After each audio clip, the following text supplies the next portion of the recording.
जय हिंद बच्चों। तो हमने ऑलरेडी बात कर लिया है रिलेशन के बारे में। उससे पहले हमने बात करी थी कार्टेशियन प्रोडक्ट के बारे में। तो जब तक आप लोगों की इनकी जानकारी नहीं होगी, आपको फंक्शन जो आज हम डिस्कस करने वाले हैं वो आप लोगों को समझ में नहीं आएगा। तो कोशिश करें कि इससे पहले के जो 2 टॉपिक थे उसको बेहतरीन तरीके से क्लियर करके आए। हमने आपको सारी चीज़ें बता रखी है, तो प्लीज़ वो करके आइए, फिर आपको ये चीज़ अच्छे से समझ में आ जाएगा। ठीक है, आइए हम बात करते हैं यहाँ पे फंक्शन की। तो सबसे पहले देखिए, फंक्शन कुछ और नहीं, वो एक रिलेशन है। रिलेशन ही है but with condition, but with condition, या फिर आप डायरेक्टली सिर्फ विथ कंडीशन लिखिए, दो प्रीपोजिशन विथ कंडीशन। रिलेशन ही है बट क्या है आपके पास, वो किसके साथ है, कंडीशन के साथ है। इस चीज का आपको ध्यान रखना है। ठीक है, रिलेशन ही होता है लेकिन उसमें कुछ पर्टिकुलर कंस्ट्रेंट है। कंस्ट्रेंट का क्या मतलब, उसमें कंडीशन है।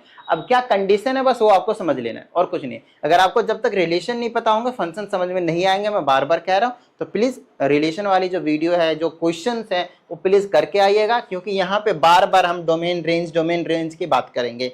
आगे भी आने वाली वीडियोस में हम डोमेन रेंज की बात करेंगे। तो जब तक पहले से आप लोगों की छोटी छोटी चीजें क्लियर नहीं होंगे तो समझ में नहीं आएगा। ठीक है, आइए तो फंक्शन की बात कर रहे हैं। तो रिलेशन विथ क्या है आपके पास, कंडीशन है। ठीक है, अब क्या कंडीशन है वो चीज समझते हैं। जैसे कि मैंने बोला कि एक सेट है, जैसे कि सेट ए है जिसके अंदर मैंने 1 और 2 एलिमेंट लिखा, एक सेट बी है जिसके अंदर मैंने 3 और 4 एलिमेंट लिखा। तो आप बोलेंगे इसमें से सबसे पहले आप ए क्रॉस बी निकालना सीखिए। तो इसके साथ आ जाएगा 1,3, फिर आ जाएगा 1,4, फिर आ जाएगा 2,3 और फिर आ जाएगा आपके पास 2,4। तो इसमें कोई समस्या नहीं है भाई किसी को, ये तो ए क्रॉस बी हुआ। अब मैंने एक एग्जांपल लिया कि मेरे पास 1,3 है और मेरे पास जो है वो 2,3 है। तो आपको बताना है, ध्यान से सुनिएगा, आपको बताना है कि ये रिलेशन है या नहीं। आप क्या चेक करोगे, इसको मैं R1 का नाम दे देता हूँ। ठीक है, R1 का, और एक मैं R2 का नाम ले लेता हूँ। 1,3 है और ये 1, आपके पास 4 है। अब आप मुझे बताओ कि ये दोनों रिलेशन है या नहीं। सच सच बताना भाई, अगर पीछे का कॉन्सेप्ट पढ़ा आप लोगों ने तो। ये इसके सबसेट है 1,3 2,3, ये रिलेशन है। ठीक है, अच्छा ये रिलेशन है या नहीं, 1,3 1,4 ये भी है। तो ये दोनों के दोनों क्या है, रिलेशन है। ये दोनों है रिलेशन है, both are relations, both are relations. अब आते हैं फंक्शंस के ऊपर, क्योंकि अभी तक मैंने आप लोगों को फंक्शन के बारे में कुछ भी नहीं बताया। तो अभी मैं बस बता रहा हूं कि आप लोगों को कि ये तो फंक्शन है, ये जो है आपके पास वो फंक्शन है, बट ये वाला जो है वो फंक्शन नहीं है। तो अभी अभी आप लोगों को मैंने जस्ट एक एग्जाम्पल दिया और आपको समझाया कि जो रिलेशन है, ध्यान से समझिएगा, जो रिलेशन है वही फंक्शन होते हैं, बट कुछ कंडीशन होते हैं। तो वो जो कंडीशन क्या होता है अभी मैं आपको बताऊंगा। बस मैं आपको ये कह रहा हूं कि ये वाले ने, इस वाले रिलेशन ने फंक्शन की कंडीशन को फुलफिल किया, इसलिए फंक्शन हो गया। और ये जो रिलेशन है वो फंक्शन की कंडीशन को फुलफिल नहीं किया, इसलिए ये फंक्शन नहीं हुआ। आई बात समझ में। फंक्शन में मैक्सिमम स्टूडेंट को डाउट रहता है, तो इसको जितने आसानी से हो सके उतने आसानी से समझने की कोशिश कीजिएगा, तो ही समझ में आएगा। क्लियर है, अच्छा ये चीज समझ में आई। देखिए फंक्शन आपको बता दिए, सेट ए सेट बी क्या होता है, कार्टेशियन प्रोडक्ट निकालना आपको पहले सिखा रखा था, हमने निकाला। हमने फिर रिलेशन देखा, रिलेशन क्या होता है, हमेशा ए क्रॉस बी का सबसेट होता है।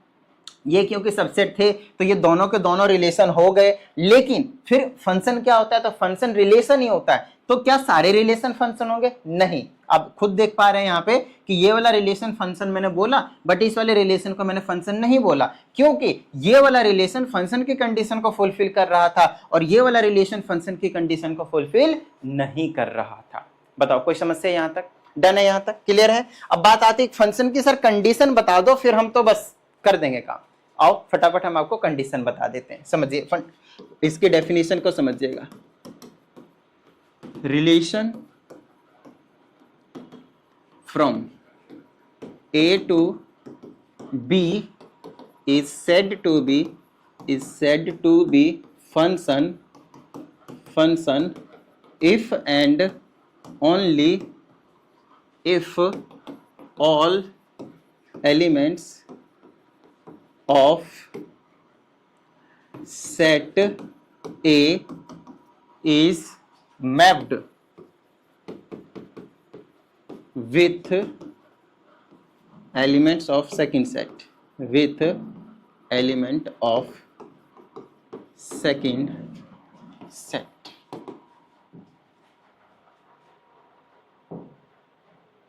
तो ध्यान से देखिएगा, यहाँ पे इस डेफिनेशन में एक प्रॉपर चीज आई है, if all elements of set is mapped with के बाद यहाँ पे एक और चीज ऐड कीजिए। दो इंपॉर्टेंट कंडीशन होते हैं, उसको मैं अलग से भी समझाऊंगा। Mapped with the element with only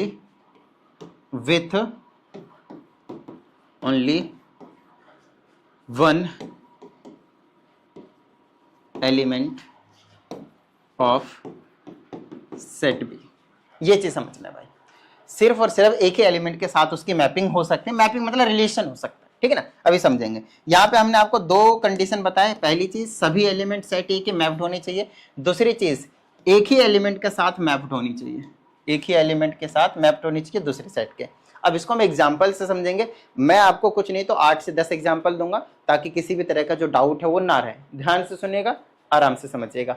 अब सबसे पहले इसमें आते हैं, मैंने इसको क्यों कहा था और इसको क्यों नहीं कहा था, डेफिनेशन के अकॉर्डिंग आपको क्लियर करवाता हूँ। देखिए, अब इसमें से पहला सेट क्या होगा, 0 और 1 और 2, 1 और 2 पहले सेट के एलिमेंट हो गए। अब हमें A क्रॉस B से कोई लेना देना नहीं है, सिर्फ रिलेशन से लेना देना होगा, ठीक है ना। अच्छा, इधर वाले में क्या है, सिर्फ और सिर्फ 3 है, बोलिए हाँ या नहीं, ठीक है।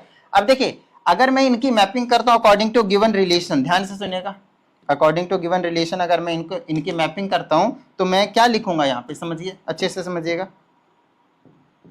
यहाँ पे देखिए 1 किसके साथ मैप है, रिलेशन बना रहा है 3 के साथ, और ये जो 2 है वो किसके साथ रिलेशन बना रहा है, वो भी आपके पास किसके साथ बना रहा है, 3 के साथ बना रहा है। अब ध्यान समझना, हम डेफिनेशन पे आते हैं।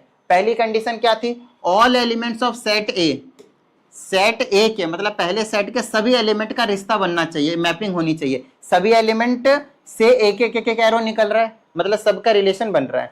दूसरी कंडीशन, सिर्फ और सिर्फ एक ही एलिमेंट होने चाहिए, दूसरी तरफ से एक ही एलिमेंट होने चाहिए। यहाँ पे क्या 1 का रिलेशन कितने एलिमेंट के साथ बन रहा है बताना भाई, 3 के साथ बन रहा है, जो कि एक ही एलिमेंट है, बहुत सारी नहीं है, ठीक है। अभी और एग्जांपल दूंगा, समझिए। जैसे ये 2 है, 2 क्या रिलेशन कितने एलिमेंट के साथ बन रहा है, ओनली 1 एलिमेंट के साथ बन रहा है। ध्यान रखिएगा, जब हम फंक्शन की डेफिनेशन की बात करते हैं तो बहुत सारे टीचर थोड़ी सी मिस्टेक कर देते हैं और बोलते हैं यूनिक इमेज बननी चाहिए, यूनिक रिलेशन बनना चाहिए, यूनिक एलिमेंट होना चाहिए। यूनिक एलिमेंट होना चाहिए, लेकिन वो फंक्शन के टाइप्स में आता है, फंक्शन के डेफिनेशन में नहीं आता। फंक्शन के डेफिनेशन में सिर्फ एक एलिमेंट चाहिए बस, ठीक है ना। यूनिक मतलब कह सकते हैं, जब यूनिक बोल देते हैं तो उसका मतलब भी थोड़ा सा बच्चों को अलग से समझ में आता है, बट ठीक है, यूनिक जब आप कह रहे हैं तो आप समझ लीजिएगा एक एलिमेंट की बात कर रहा है। अब मुझे खुद बताइए, ये फंक्शन है, इसमें कोई डाउट वाली बात नहीं, ये फंक्शन है, लेकिन क्या इन दोनों के इमेज यूनिक है, इन दोनों के इमेज जो है वो यूनिक नहीं है, समझ रहे हैं। यूनिक मतलब क्या होगा, बिल्कुल अलग अलग हो जाना चाहिए, अकेला अकेला, अलग अलग, सेपरेट, लेकिन ऐसा नहीं है, सेम है, ठीक है ना। अब मेरी बात ध्यान सुनिएगा, मैंने क्या बोला, सारे के सारे एलिमेंट की पेयरिंग होनी चाहिए, रिलेशन बनना चाहिए, बन रहा है। एक ही के साथ रिश्ता बनना चाहिए, एक का एक के साथ रिश्ता बनना चाहिए, एक के साथ एक का ही रिश्ता बन रहा है। इधर से भी एक के साथ एक का ही रिश्ता बन रहा है, चाहे उधर वाले सेम एलिमेंट हो, कोई दिक्कत नहीं है। लेकिन इस वाले की बात करते हैं, दूसरे वाले रिलेशन की बात करते हैं। यहाँ पे आपके पास कितना था, 1, सिर्फ 1 ही था, दोनों एलिमेंट सेम है। और इधर वाले में क्या है, 1 और 3 और 4 था। 1 का भी रिलेशन 3 के साथ और 1 का ही रिलेशन आपके साथ 4 के साथ भी है। तो अब मेरी बात देखिए, क्या ये रिलेशन फंक्शन की डेफिनेशन को सेटिस्फाई कर रहा है। फंक्शन के लिए था कि जितने भी एलिमेंट है इधर है, सबकी रिलेशन बनने चाहिए, सबका बन रहा है, और एक ही बनना चाहिए। तो क्या 1 का 3 भी है, 1 का 4 भी रिलेशन बना रहा है, 4 के साथ भी, क्या एक ही बना, नहीं बना। तो इसका मतलब इसीलिए ये रिलेशन फंक्शन जो है वो नहीं है। रिलेशन तो है बट ये फंक्शन नहीं है, रिलेशन तो है बट ये फंक्शन नहीं है। फंक्शन होने के लिए रिलेशन होना पड़ेगा, और सारे रिलेशन फंक्शन नहीं होंगे। ये कुछ भी बोल जाते हैं टीचर, तो ध्यान रहे इस बात का। अभी जो मैंने बोला वो कुछ भी नहीं था, उसको समझने वाली बात थी। क्लियर है यहाँ पे। चलिए आगे की बात करते हैं। ये डेफिनेशन समझ में आया होगा आप लोगों को। फंक्शन की सिर्फ मेन चीज जो यही समझ में आनी चाहिए, बाकी पीछे की चीजें तो भाई चाहिए ही चाहिए, जो कॉन्सेप्ट है वो चाहिए ही चाहिए। अब मैं आप लोगों को बहुत सारे एग्जांपल देता हूँ, तभी जो वो क्लियर होंगे, अच्छे तरीके से क्लियर होंगे। चलिए फंक्शन को अच्छे से बेहतरीन तरीके से समझने के लिए आपको एग्जाम्पल देते हैं। ये सेट ये है और ये सेट भी, यहाँ 1 है, 2 है, 3 है, यहाँ 4 है, 5 है। बस आप लोग मुझे बताइएगा कि ये जो है वो फंक्शन है या नहीं। जल्दी से बताओ ये फंक्शन है या नहीं। कंडीशन 2 ही चेक करनी है हर बार, सबसे एक एरो निकलनी चाहिए, खत्म बात। और कुछ चेक भी मत करो तुम। इधर से सबकी जोड़ी बननी चाहिए, सबकी पेयरिंग होनी चाहिए, सबका रिलेशन बनना चाहिए। यहाँ से भी एक एरो निकल रहा है, इससे भी निकल रहा है, इससे भी निकल रहा है, एक ही निकल रहा है, बन गया। आगे कुछ चेक करो ही मत, खत्म बात। सिर्फ एक कंडीशन चेक कर लेना मेरी तरफ से, क्या, कि सबसे एक ही एरो निकलना चाहिए। दिमाग में बस इस लाइन को डाल लो, मैं लिख देता हूं, सेट ए के सभी एलिमेंट्स से सिर्फ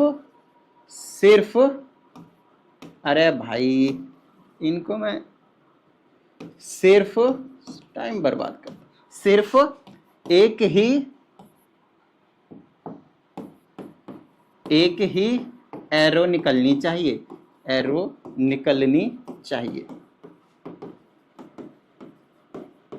निकलनी चाहिए। अब एक ही एरो, भाई एरो तो तब निकलेंगे ना जब तुम ये एरो वाला डायग्राम बनाओगे, तो एरो वाला डायग्राम बनाने के बाद की बात कर रहा हूं मैं। क्लियर है यहाँ तक? तो ये फंक्शन हो गया। आइए आप लोग मुझे बताइएगा कि ये है या नहीं है। 1 2 3 है, बताओ ये रिलेशन है या सॉरी फंक्शन है या नहीं, बताओ फटाफट, ये फंक्शन है या नहीं। भाई सबसे बोला है, सभी एलिमेंट ऑफ सेट ए से, वो तो यहाँ से एरो ही निकाल नहीं रहा, तो ये तो नहीं होगा भाई। अगला चीज 1 2 3 लिया और इधर मैंने ए लिया, टिडिंग टिडिंग टिडिंग बोल दिया। बताओ भाई ये है या नहीं? बिल्कुल है, कोई समस्या नहीं, सबसे निकल रहा है और एक ही एरो निकल रहा है। क्लियर है? इधर लिया मैंने 3 4 5 लिया, इधर मैंने ए बी सी और डी लिया, टिडिंग टिडिंग टिडिंग कर दिया मैंने। अब यहाँ पे बच्चे कुछ कंफ्यूज होंगे, कि सर बताना जरा फटाफट, इधर वाले की तो पेयरिंग बनी नहीं रही है, रिलेशन बन ही रहा है, मतलब ये फंक्शन नहीं होना चाहिए। इधर वाले से हमें कोई समस्या नहीं है, ये फंक्शन है। मैं बार बार कह रहा हूं, सेट ए, पहले वाले सेट को आपको देखना है कि वहां से हर एक से एक एक एरो निकलना चाहिए, एक से ज्यादा एरो नहीं निकलना चाहिए। ठीक है, इसको मैं इस वाले को मैं उल्टा कर, यहाँ ए कर देता हूँ, यहाँ पे 1 2 3 कर देता हूँ, टिडिंग टिडिंग टिडिंग कर देता हूँ। ये तीनों के साथ रिश्ता बना रहा है, तो बताओ ये रिलेशन सॉरी फंक्शन होगा या नहीं होगा? तो ये फंक्शन नहीं होगा। हर एक के साथ हर एक का मतलब रिलेशन बनना चाहिए, बन रहा है, लेकिन एक ही एरो निकलना चाहिए, 2 3 नहीं निकलने चाहिए। सिर्फ इतनी सी बात आपको दिमाग में डाल देना है। बोले समझ में आ गया होगा मेरे हिसाब से? तो इससे तो ज्यादा आपसे कुछ भी नहीं पूछा जाएगा, इतने में समझ में आ गया। और तो बताओ भाई एग्जाम्पल लो, एग्जाम्पल और आ गया।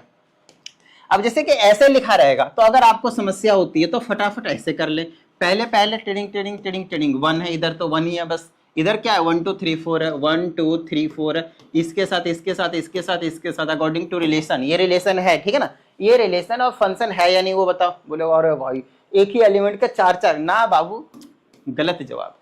बोलो कोई समस्या? अभी इनमें कोई दिक्कत नहीं आएगी भाई, बनाओ ऐसे और फटाफट पता कर लो। तो चलिए अब हम डिस्कस कर लेते हैं टाइप्स ऑफ फंक्शंस, जो कि बहुत ही ज्यादा इंपॉर्टेंट है, और इसके बेस में कहीं ना कहीं आपको एक क्वेश्चन जो है वो टाइप्स ऑफ फंक्शन में, इसमें जो इंपॉर्टेंट है सबसे पहले वो बताता हूं मैं।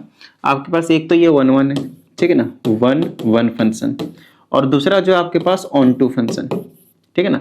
1 1 के अलावा आपके पास मैनी 1 भी देखने को मिलता है फंक्शन, और 1 2 के अलावा इनटू फंक्शन भी देखने को मिलता है। तो ये दोनों फंक्शन आपसे नहीं पूछते हैं, एग्जाम में नहीं पूछते, बट आपको इन शॉर्ट बताएंगे। छोटी सी चीज है, तुरंत बताएंगे, समझ में आ भी जाएगा, और पूछते भी नहीं क्योंकि छोटी चीज है बेसिकली। तो आपको क्या बोला जाएगा, 1 1 और ऑन टू, ठीक है। ये दोनों ही फंक्शन जो है, टाइप ऑफ फंक्शंस, वो बहुत बहुत ज्यादा इंपॉर्टेंट है। तो आई होप अभी तक आप लोगों को ये चीज समझ में आ गई होगी अच्छे तरीके से कि भाई ये जो 1 1 वाला फंक्शन है और ये जो ऑन टू फंक्शन है वो कितना ज्यादा आपके पास इंपॉर्टेंट है। दूसरी चीज, इससे पहले की जो भी चीजें हमने आपको समझाया जो कि फंक्शन है, वो हद से ज्यादा इंपॉर्टेंट है। उसके बिना ये चीज तो वैसे समझ में नहीं, क्योंकि देखो अगर आप टाइप्स ऑफ फंक्शन पढ़ने जा रहे हो तो आपको फंक्शन के बारे में जरूर पता होना चाहिए भाई, राइट। चलो तो फंक्शन आपको क्लियर करवा दिया। आइए अब हम करते हैं टाइप्स ऑफ फंक्शन। डेफिनेशन पे मत जाइए, क्योंकि डेफिनेशन पढ़ेंगे तो आपको शायद मतलब बहुत कम चांस है, बहुत कम स्टूडेंट को जो है वो कुछ समझ में आएगा। हम आपको सीधा एग्जांपल से समझाएंगे, सारी चीजें क्लियर हो जाएंगी। जो फंक्शन की डेफिनेशन होनी थी, ध्यान समझिएगा, फंक्शन की डेफिनेशन थी क्या, कि एवरी एलिमेंट ऑफ सेट है, मतलब फर्स्ट सेट के हर एक एलिमेंट का क्या होना चाहिए, एक इमेज होना चाहिए, एक ही इमेज होना चाहिए। क्लियर है यहाँ तक? लेकिन बस यहाँ पे ये जो ओनली 1 बोला है, देखिए ओनली 1 और साथ में डिफरेंट एलिमेंट बोला है। अगर मैं इसके डेफिनेशन को भी भूल जाता हूँ, भूल जाओ, आप लोग भी भूल जाओ फटाफट, तो आप सीधा बोल दो कि यूनिक इमेज होनी चाहिए। यहाँ पे क्या होना चाहिए, यूनिक इमेज। याद करो मैंने अभी अभी आप लोगों को फंक्शन में क्या समझाया, कि वहां पे ओनली 1 इमेज होना चाहिए। मैं यहाँ पे 1 1 फंक्शन में क्या कह रहा हूं, कि यूनिक इमेज होना चाहिए। यूनिक का समझाता हूं, देखो जैसे कि यहाँ मैंने लिया 1 2 3, एग्जाम्पल से ही आप लोगों को बेस्ट जो है समझ में आने वाला है। ठीक है, यहाँ मैंने 2 और 3 लिया हुआ, ध्यान से समझिएगा। अगर मैंने 1 की पेयरिंग 2 के साथ करी और 2 की भी 2 के साथ करी और 3 की मैंने 3 के साथ कर दी, ऐसा मैंने कुछ रिलेशन जो बनाया हुआ है। अब मेरे बात ध्यान से सुनिएगा, क्या सबका एक ही इमेज है या नहीं? बिल्कुल सही बात है, ओनली 1 है। बट कंडीशन यहाँ पे क्या है? ये फंक्शन है, दिस इज योर फंक्शन, ये फंक्शन है, इसमें कोई डाउट वाली बात नहीं है। लेकिन क्या ये 1 1 है? 1 1 के लिए बोला मैंने कि यूनिक इमेज होना चाहिए। देखो 1 का भी 2 है और 2 का भी 2 है, यूनिक इमेज नहीं हुआ। मतलब इसका रिलेशन 1 के साथ तो है ही है, लेकिन इसका भी रिलेशन उसी के साथ है। ठीक है ना, इस 2 का रिलेशन 1 के साथ और इस 2 का रिलेशन 2 के साथ भी है, तो ये यूनिक नहीं हुआ। ध्यान समझिएगा, इस वाले का यूनिक रिलेशन नहीं हुआ, 2 के साथ हो गया। या फिर आप ऐसा समझ ले, इन 2 एलिमेंट का एक ही हो गया। फंक्शन तो है बट ये यूनिक इमेज नहीं हुआ, एक तरीके से आपके पास 1 1 फंक्शन जो है वो नहीं हुआ। ये फिर से समझ लीजिए, यहाँ पे जो डेफिनेशन में क्या बोला था, 1 1 होने के लिए 1 1 को वैसे इंजेक्टिव फंक्शन के नाम से भी जानते हैं, तो कहीं पे अगर इंजेक्टिव लिखा हुआ आ गया तो डर मत जाना। If and only if different elements, 1 तो होने चाहिए। देखो फंक्शन की डेफिनेशन में क्या था, ओनली 1 इमेज होनी चाहिए, वो अच्छी बात है। लेकिन अब की बार बोला है कि जो 1 इमेज होनी चाहिए वो डिफरेंट होनी चाहिए। देखो ये इसमें एक्स्ट्रा चीज है और कुछ भी नहीं। तो आपको ये चीज समझना पड़ेगा कि ओनली 1 का क्या मतलब है और यूनिक का क्या मतलब है, और कुछ नहीं है ना, ये चीज है आपके पास। तो ये चीज हमने आपको समझा दिया कि 1 1 फंक्शन क्या होता है, पेपर में कैसे करेंगे, क्वेश्चंस कैसे आएंगे, हम सारी चीजें इस वीडियो में डिस्कस करेंगे। तो आपको डरने की जरूरत नहीं है, घबराने की जरूरत नहीं है, एक एक चीज हम आपको बताएंगे। ठीक है, अच्छा एक बात बताओ, 1 1 के साथ ऑन टू भी मैनी 1 समझा देता हूँ साथ में। 1 1 1 आई होप आपको समझ में आया होगा। एक एग्जाम्पल लेते हैं तब आपको समझ में आ जाएगा। ठीक है ना, 1 2 3, यहाँ पे मैंने 4 और 5 लिया। अब यहाँ पे अगर आप नोटिस करोगे तो इसके साथ रिलेशन बनाया मैंने और इसके साथ रिलेशन बनाया, ये तो फंक्शन ही नहीं बना। लेकिन अगर इसका भी रिलेशन बना दो किसी के साथ तो ये फंक्शन हो गया। लेकिन क्या ये 1 1 है? तो ये 1 1 फंक्शन नहीं है, 1 1 फंक्शन नहीं है, क्योंकि हर एक का होना चाहिए इमेज एक ही, सबका इमेज एक ही है, बट कंडीशन है कि डिफरेंट होने चाहिए। लेकिन 2 का सेम है, इसलिए 1 1 नहीं है। फिर से आइए, 1 2 3 4 ले लिया, यहाँ पे 1 2 3 ले लिया। अब इसका पेयरिंग इसके साथ, इसकी इसके साथ, इसकी इसके साथ, सबका एलिमेंट का पेयरिंग हो रहा है? हाँ हो रहा है। क्या एक के साथ हो रहा है? हाँ एक के साथ हो रहा है। क्या जो एक के साथ हो रहा है वो सारे के सारे आपके पास डिफरेंट है? हाँ बिल्कुल डिफरेंट है। तो ये आपके पास 1 1 फंक्शन हो जाएगा। ध्यान से समझिए, प्यार से समझिए। दूसरी चीज समझिए, अगला वाला एग्जाम्पल समझते हैं। 2 3 4 लिया मैंने, A B C D E लिया मैंने आपके पास। ठीक है, यहाँ पे सारे डाउट्स क्लियर हो जाएंगे आपके पास। जितना ज्यादा मैं एग्जांपल लूंगा उतना ज्यादा बेहतरीन तरीके से आपको समझ में आएगा। इसकी पेयरिंग इसके साथ, इसकी पेयरिंग इसके साथ, और आपके पास इसकी पेयरिंग इसके साथ करवा दी मैंने। 3 पेयरिंग कराया, हर एक का एलिमेंट बन रहा है, फंक्शन है। ठीक है, एक बन रहा है, हाँ बन रहा है, तो ये फंक्शन तो है, इसमें कोई दिक्कत वाली बात नहीं। ठीक है, लेकिन अब हम 1 1 जो है वो फंक्शन वो हम चेक करने वाले हैं। तो अगर मैं इन सभी का चेक करता हूँ, हाँ क्या सारे डिफरेंट है? हाँ डिफरेंट है, तो ये 1 1 फंक्शन भी है। अब बोलोगे सर ये तो रहेगी, तो भाई रहने तो इनसे हमें कोई समस्या नहीं, ये आपके पास 1 1 फंक्शन है, मतलब है। एक्स्ट्रा एलिमेंट यहाँ पे हो सकते हैं। समझ में आई इतनी बात? ठीक है, चलो आई होप अब आप लोगों को थोड़ा सा बेटर अंडरस्टैंडिंग हो रही होगी 1 1 फंक्शन से रिलेटेड। आइए अब थोड़ा सा मैनी 1 की बात करेंगे। जो 1 1 नहीं होते हैं उसे हम मैनी 1 कहते हैं। इसकी कोई डेफिनेशन वगैरह आपको याद करने की जरूरत नहीं है, याद क्या ही करोगे, समझना है आपको, सिर्फ इसकी भी डेफिनेशन याद करने की जरूरत नहीं है भाई। समझ में आ रही है ना? दिमाग लगाना है, थोड़ा सा समझना है और अपनी टूटी फूटी इंग्लिश जो है उसमें आपको लिखना है। मेन है अंडरस्टैंडिंग। तो मैनी 1 क्या होते हैं? जो the functions which are not 1 1, जो 1 1 नहीं है वो क्या है आपके पास? मैनी 1। एक एग्जांपल लेते हैं, ध्यान समझिएगा। इसको हटाते हैं, यहाँ 2 लिया, 3 लिया, 4 लिया, 5 लिया, और यहाँ पे मैंने 3 लिया और 4 लिया। ठीक है, अब एक चीज बताओ, क्या ये आप इसको 1 1 बना सकते हो? आप कितना भी कोशिश कर लेंगे, चारों के लिए 4 एलिमेंट डिफरेंट होने चाहिए तभी 1 1 बनेगा, और यहाँ तो 2 ही एलिमेंट है, तो ये तो पॉसिबिलिटी है ही नहीं कि ये 1 1 बन सके। ठीक है, तो यहां से इसकी पेयरिंग करोगे, इसकी पेयरिंग करोगे, फिर इसकी कर देते हैं और इसकी इसके साथ पेयरिंग कर देते हैं। मतलब किसी किसी ना किसी की डबल पेयरिंग तो करनी पड़ेगी। तो डिफरेंट एलिमेंट तो मतलब इमेज बनने का तो कोई चांस ही नहीं है। समझ में आ रही थी बात? तो 1 1 तो नहीं हो सकता। तो ये एक की एक यहाँ पे मैंने गलत कर, ये तो फंक्शन ही नहीं बनने दिया मैंने। ठीक है, कोई नहीं, अभी सुधार देते इसको, ध्यान समझिएगा। सबसे एक ही इमेज होनी चाहिए, एक ही निकलनी चाहिए, और सबकी मैंने निकाल दिया। ध्यान से समझ में आ रही थी बात? लेकिन आप देखेंगे कि इसका भी और इसका भी और किसका किसका 2 और 5 का देखो, 2 and 5 have same image, have same image. 2 और 5 के पास कौन कौन कितना कौन सा इमेज है? 3 है। 3 जो है आपके पास वो 2 की भी इमेज है और 5 की भी इमेज है, लेकिन ये 1 1 में नहीं चलता। और जो 1 1 नहीं होता वो क्या होता है आपके पास? मैनी 1। तो मैनी 1 को और कैसे याद रखेंगे भाई, हम कैसे तुरंत पहचान लिया करेंगे? आप बस इतना देख लेना कि राइट साइड में मतलब कोई एक ऐसा एलिमेंट होंगे जिसके 2 या 2 से ज्यादा आपके पास रिलेशन बन रहे होंगे, उसके प्री इमेज हो रहे होंगे बेसिकली। तो 2 या 2 से ज्यादा अगर प्री इमेज हो रहे होते हैं तो उसको हम बोल देते हैं मैनी 1 फंक्शन। बस इतनी सी बात रखनी है। या फिर ऐसा समझ लेना जो 1 1 नहीं होता वो आपके पास क्या होता है? आपके पास मैनी 1 होता है। ठीक है, चलो 1 1 और मैनी 1 आई होप आप सभी को क्लियर हुआ होगा। आइए अब हम ऑन टू फंक्शन पे जाते हैं। सेम वही है आपके पास, जो फंक्शन ऑन टू नहीं होते हैं वो इनटू होते हैं। यहाँ पे हमारे पास इनटू फंक्शंस आ जाते हैं। तो पहले हम ऑन टू तो समझे भाई, ठीक है ना। ऑन टू फंक्शंस के केस में आपको क्या समझना है? एक तो y is equal to F of x होता है, इसको थोड़ी देर के लिए भूल जाओ, इसको थोड़ी देर के लिए भूल जाओ। हमें ना कंडीशन ये देखनी है कि कोडोमेन ऑफ फंक्शन और जो रेंज ऑफ द फंक्शन होते हैं वो इक्वल होते हैं। अब क्या होते हैं? अच्छा, जो ये हमारे ऑन टू फंक्शन होते हैं उसे हम सरजेक्टिव फंक्शन के नाम से भी जानते हैं, सरजेक्टिव फंक्शन के भी नाम से भी जानते हैं। तो सरजेक्टिव अगर फंक्शन बोल दे तो घबरा मत जाना, ठीक है। अभी एक और आएगा, ठीक है, समझाऊंगा। तो सबसे पहले हमें यहाँ समझना है कि मेरे पास एक सेट लिया मैंने 1 2 3 4 और यहाँ पे लेट से मैंने ले लिया 5 6, ठीक है। सबसे पहली चीज आपको यह समझना है कि रेंज क्या है। रेंज का मतलब होता है कि कोई भी फंक्शन होगा मेरे पास, मान लेते हैं मेरे पास x² है, इसके अकॉर्डिंग ले लेते हैं, ठीक है। और जो हमारे पास फंक्शन है वो कहाँ से कहाँ तक है? नेचुरल टू नेचुरल कर देता हूँ मैं। क्या कर देता हूँ? नेचुरल टू नेचुरल कर देता हूँ, ठीक है। तो यहाँ पे मैंने 1 रखा, ठीक है, नेचुरल नंबर लिया तो आया कितना? रेंज कितना आया? 1 आया। जब मैंने 2 लिया तो कितना आया? 4 आया। 3 लिया तो कितना आया? 9 आया। 4 लिया तो कितना आया? 16 लिया। यहाँ पे कंडीशन, चलो कंडीशन के रहने देते हैं कंडीशन, चलो ठीक है। यहाँ ये वाली जो चीज है आपको समझ में आ रहा होगा।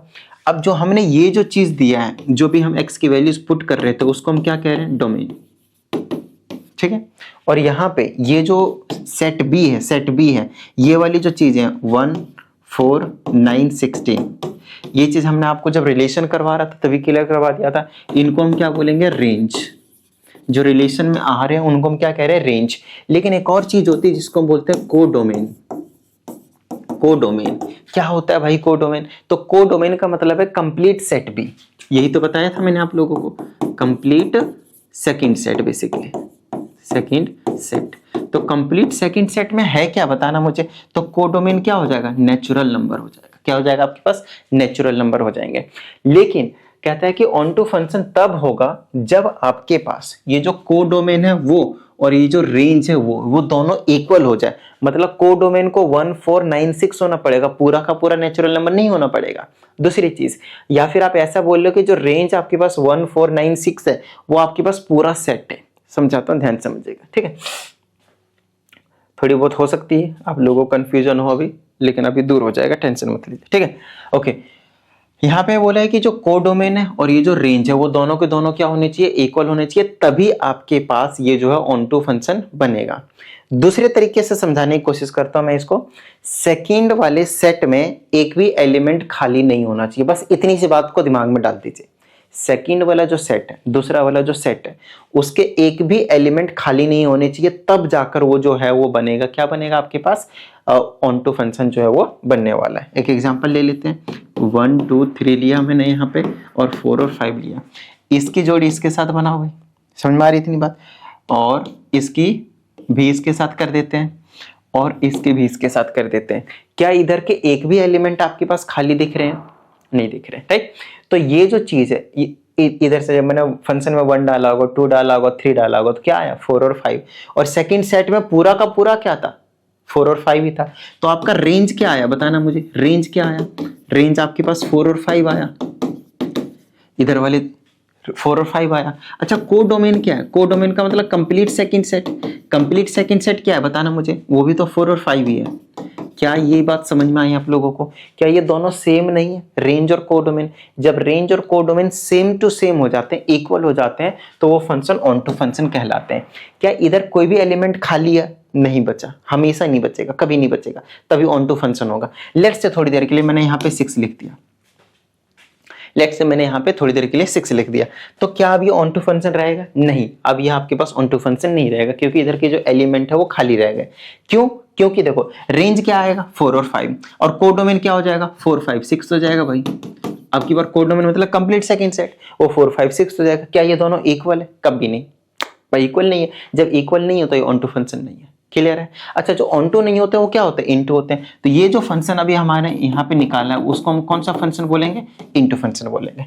तो आपसे क्या पूछा जाएगा, 1 1 पूछा जाएगा और ऑन टू पूछा जाएगा, मैन्यूवर और इनटू नहीं पूछा जाएगा। ठीक है, चलिए अगर पूछ ले तो बता दिया भाई, कोई भरोसा नहीं। अब इसका क्या logic sir, y is equal to F of X, समझाएंगे थोड़ी देर के बाद समझाएंगे। ठीक है, अभी मैं क्वेश्चंस, लो भाई इतना ही कंसेप्ट आपके पास, अब हम क्वेश्चंस पे आएंगे। और ये जो ऊपर की ये जो 2 चीजें हैं हमने छोड़ी है, इसमें तो लिखा ही नहीं मैंने, कोई दिक्कत वाली बात नहीं है। और इसमें ये जो मैंने चीज छोड़ी है वो अभी हम आपको क्लियर करवा देंगे, उसकी टेंशन मत लीजिए। ठीक है, चलिए आओ अब हम डायरेक्टली क्वेश्चंस के ऊपर आते हैं। और क्वेश्चन में एक तो ये वाला क्वेश्चन है जिसमें ए और बी निकालना है, उससे पहले हम ये वाला क्वेश्चन कर ले, चलो यही कर लेते हैं पहले, ये वाला। ठीक है, चलो ध्यान से समझिएगा, थोड़ा सा दिमाग को बिल्कुल शांत कर लीजिएगा, क्योंकि हो सकता है यहाँ पे थोड़ी सी जो है वो मतलब बच्चों को गड़बड़ी लगती है, समझ में नहीं आता कि ये क्या कर दिया। ठीक है, समझाता हूँ। 1 1 और ऑन टू जब आपको, अभी जो मैंने आप लोगों को समझाया ना, ध्यान समझिएगा, अभी जो मैंने ऊपर कंसेप्ट समझाया वो ऐसा थियोरेटिकल था जिसका आपके पास एग्जाम में जब 3 मार्क्स का क्वेश्चन या फिर 4 मार्क्स का क्वेश्चन आएगा उसमें काम नहीं आएगा ये ज्यादा। ये डायरेक्टली एनालाइज करने के लिए है कि वो फंक्शन ऑन 1 और ऑन टू है या नहीं, डायरेक्टली एनालाइज करने के लिए। लेकिन समस्या तब आएगी जब आपको बताया जाएगा कि बताओ ये है या नहीं, वो तो ठीक है, लेकिन जब प्रूफ करने के लिए दे दिया जाएगा तो उस टाइम में आप वैल्यूज को पुट करके नहीं सॉल्व करना है उस समय। कुछ क्वेश्चंस में क्या करेंगे, लेकिन सब में आप नहीं कर सकते, तो फिर समस्या, तो फिर करेंगे कैसे भाई, ये एक बहुत बड़ी समस्या है। तो टेंशन मत लीजिए, आइए समझाता हूँ कि किस तरीके से सॉल्व करना होता है। आपको कंडीशन याद रखने 1 1 के लिए। देखो 1 1 अभी मैंने आप लोगों को समझाया कि हर एक डोमेन का जो भी हमें डोमेन देना है उसका बिल्कुल एकदम यूनिक इमेज आएगा। यूनिक मतलब एक ही इमेज आएगा, और वो भी क्या होनी चाहिए, डिफरेंट होनी चाहिए। ठीक है, तो अगर मैंने x1 दिया है, कुछ ना कुछ डोमेन दिया है, तो वो क्या x1 आना चाहिए, मतलब दूसरे के भी एलिमेंट के सेम आना चाहिए, नहीं आना चाहिए, अलग आना चाहिए। तो क्या होगा, जब आप फंक्शन में x1 डालोगे तो आपको क्या मिलेगा, फंक्शन में आपके पास x2 मिलेगा, एक ही मिलेगा और वो भी डिफरेंट मिलेगा, एक ही मिलेगा और डिफरेंट मिलेगा। तो फंक्शन में जब आप f ऑफ x1 डालेंगे और फंक्शन में जब आप x1 डालेंगे तब आपको क्या मिलेगा, आपके जब आपके पास x2 डालोगे तब जाकर अगर वो इक्वल हो गए, ध्यान समझिएगा, अगर वो इक्वल हो गए तब हम उसको 1 1 फंक्शन बोलेंगे। इसको थोड़ा सा हम अच्छे से समझते हैं एग्जाम्पल के थ्रू। 1 2 3 लिया, यहाँ मैंने 4 लिया और यहाँ पे मैंने 5 लिया। अगर मुझे इसको 1 1 बनाना है तो क्या ये पॉसिबल है, पॉसिबल है नहीं, इधर आपको हमेशा ज्यादा एलिमेंट्स लेने पड़ेंगे। ये थोड़ा सा आप ना दिमाग लगा सकते हो कि अगर मैं बनाता हूँ तो मैन्यूअल बन जाएगा, है ना। तो यहाँ पे चलो 6 लिया, अब मैं इसकी पेयरिंग कर सकता हूँ, इसमें एक्स्ट्रा एलिमेंट अगर 7 भी आ जाए तो कोई दिक्कत नहीं, वो ऐसे ही पड़ा हुआ रहेगा हमारे पास। अब हमने अगर यहाँ पे f ऑफ x1 डाला, मतलब कोई एक फंक्शन ले लेते हैं, चलो एक हम क्या ले लेते हैं, फंक्शन ले लेते हैं, एग्जाम्पल ज्यादा बेस्ट रहेगा। फंक्शन हम सेट a टू b कर लेते हैं, है ना, नेचुरल टू नेचुरल कर लेते हैं, चलो नेचुरल टू नेचुरल ले लेते हैं। ठीक है, ए और बी हम यहाँ पे क्या ही लेंगे, सेट ले सकते हैं ए और बी, कोई दिक्कत वाली बात नहीं है। और जो हमारे पास फंक्शन है एफ ऑफ एक्स है आपके पास, वो हम ले लेते हैं 2x। कितना ले लेते हैं हम, 2x ले लेते हैं। तो पहला वाला सेट और ये आपके पास क्या हो गया, दूसरा वाला सेट। ठीक है, चलो हम यहाँ पे नेचुरल नंबर लेंगे तो इधर 1 2 3 4 ये सारे के सारे होंगे आपके पास, कोई दिक्कत वाली बात नहीं है। चलो यहाँ पे भी आपके पास नेचुरल नंबर में 1 2 3 4 5 6 ऐसे 100 होंगे। चलो फंक्शन में क्या डाल देंगे हम, एफ ऑफ x1, तो चलो डाल देते हैं 1। तो हमने यहाँ पे अगर 1 डाल दिया, एफ ऑफ x1 मतलब 1 डाल दिया, तो क्या निकल कर आ जाएगा आपके पास, 2 निकल कर आएगा। बोलो हाँ या नहीं। ठीक है, तो 1 की जो जोड़ी बनी है, 1 की जो जोड़ी बनी है वो किसके साथ बनी है, 2 के साथ बनी है। चलो भाई अब हम क्या डाल दें, 2 डाल देते हैं। तो एफ ऑफ 2, यहाँ पे अगर मैं 2 डाल देता हूँ तो कितना आएगा आपके पास, 4 आएगा। कितना आएगा मेरे पास, 4 आएगा। ठीक है, तो 2 की जोड़ी किसके साथ बन गई भाई, 4 के साथ। 3 की जोड़ी किसके साथ बनेगी, 6 के साथ। 4 की जोड़ी किसके साथ बनेगी, इधर कहीं पे 8 हो उसके साथ। 5 की जोड़ी किसके साथ बनेगी, और सबके साथ। तो आपको मुझे बताना है ये 1 1 फंक्शन है या नहीं। देखो हर एक की जोड़ी बनाऊंगा और हर बार आपको नेचुरल नंबर मिलेगा, हर एक की जोड़ी में बनाऊंगा और हर बार आपके पास क्या मिलेगा, नेचुरल नंबर मिलेगा। दूसरी चीज इधर मेरे पास 2 मिलेगा, 4 मिलेगा, 6 मिलेगा, खाली एलिमेंट हो सकते हैं आपको मैंने बताया, तो 1 1 होने में तो कोई दिक्कत नहीं है। तो ये आपके पास 1 1 जो है वो, ये जो F of X is equal to 2x है वो 1 1 फंक्शन है, इसमें कोई समस्या वाली बात नहीं है। अब बात आती है इस वाली कंडीशन का क्या करें सर, इससे हम कैसे प्रूव करेंगे। तो वही तो बोला, फंक्शन में अगर मैंने एफ ऑफ x1 डाला, जैसे मैंने यहाँ पे x1 डाल दिया, तो ये क्या हो जाएगा 2f(x1), 2(x1). ठीक है, दूसरी चीज, और अगर मैंने इसमें x2 डाल दिया, मतलब सेकंड वाला एलिमेंट डाल दिया, कोई x2 डाल दिया, तो ये दोनों अगर इक्वल आ जाए, ये वाले एफ ऑफ x1 अगर हम इफ, ध्यान समझिएगा ये सिर्फ इतना ही कंडीशन नहीं है, ये और ये इक्वल होंगे इफ एंड ओनली इफ, जब आपके पास x1 और x2 आपके पास इक्वल होंगे। x1 और x2 को क्या होना पड़ेगा, इक्वल होगा। यहाँ से 2 से 2 कट जाएगा और x1 और x2 क्या हो गया, इक्वल हो गया। ध्यान से सुनिएगा, x1 डाला हमने, ठीक है, फिर हमने x2 डाला, फिर दोनों को हमने सॉल्व किया, दोनों को हम इक्वल टू रखेंगे और इक्वल टू सॉल्व करने के बाद अगर ये चीज आ जाए, मतलब x1 और x2 इक्वल हो जाए, तब आपके पास जो है वो 1 1 फंक्शन हो जाएगा। समझ में आई इतनी बात। तो हमेशा आप ऐसे एग्जाम्पल लेके कर सकते हो, लेकिन कुछ ऐसे क्वेश्चंस आएंगे जहां पे आपका एग्जाम्पल जो उतना ज्यादा कामगार नहीं होगा, तो उसके लिए हम इस वाले मेथड को यूज करेंगे। और एग्जाम में आपको अभी जो मैं मेथड यूज करवाने जा रहा हूँ, ध्यान से समझिएगा, करवाने जा रहा हूँ, वही आपको फॉलो करना है और यही इसी से ही आपको सारे जो क्वेश्चन है वो करने हैं। कुछ ऐसे क्वेश्चन होंगे पर्टिकुलर फंक्शन वाले, वहां पे ये काम नहीं करेगा, तो हम वहां पे भी नहीं लगाएंगे, वहां पे नॉर्मल मेथड वैल्यूज को सब्स्टिट्यूट करके चेक कर लिया करेंगे। ठीक है, फिलहाल हमारे पास एक function F of X is equal to A X plus B. तो मैं आपको कहता हूँ भाई, आप ए एक्स प्लस बी जो है वो ध्यान समझिएगा, ए एक्स प्लस बी में ए की जगह कुछ मान लो, बी की जगह कुछ मान लो, मान लेते हैं ये 2x प्लस 3 है थोड़ी देर के लिए, और ये क्या दिया है और ये क्या दिया है, थोड़ी देर के लिए भूल जाओ।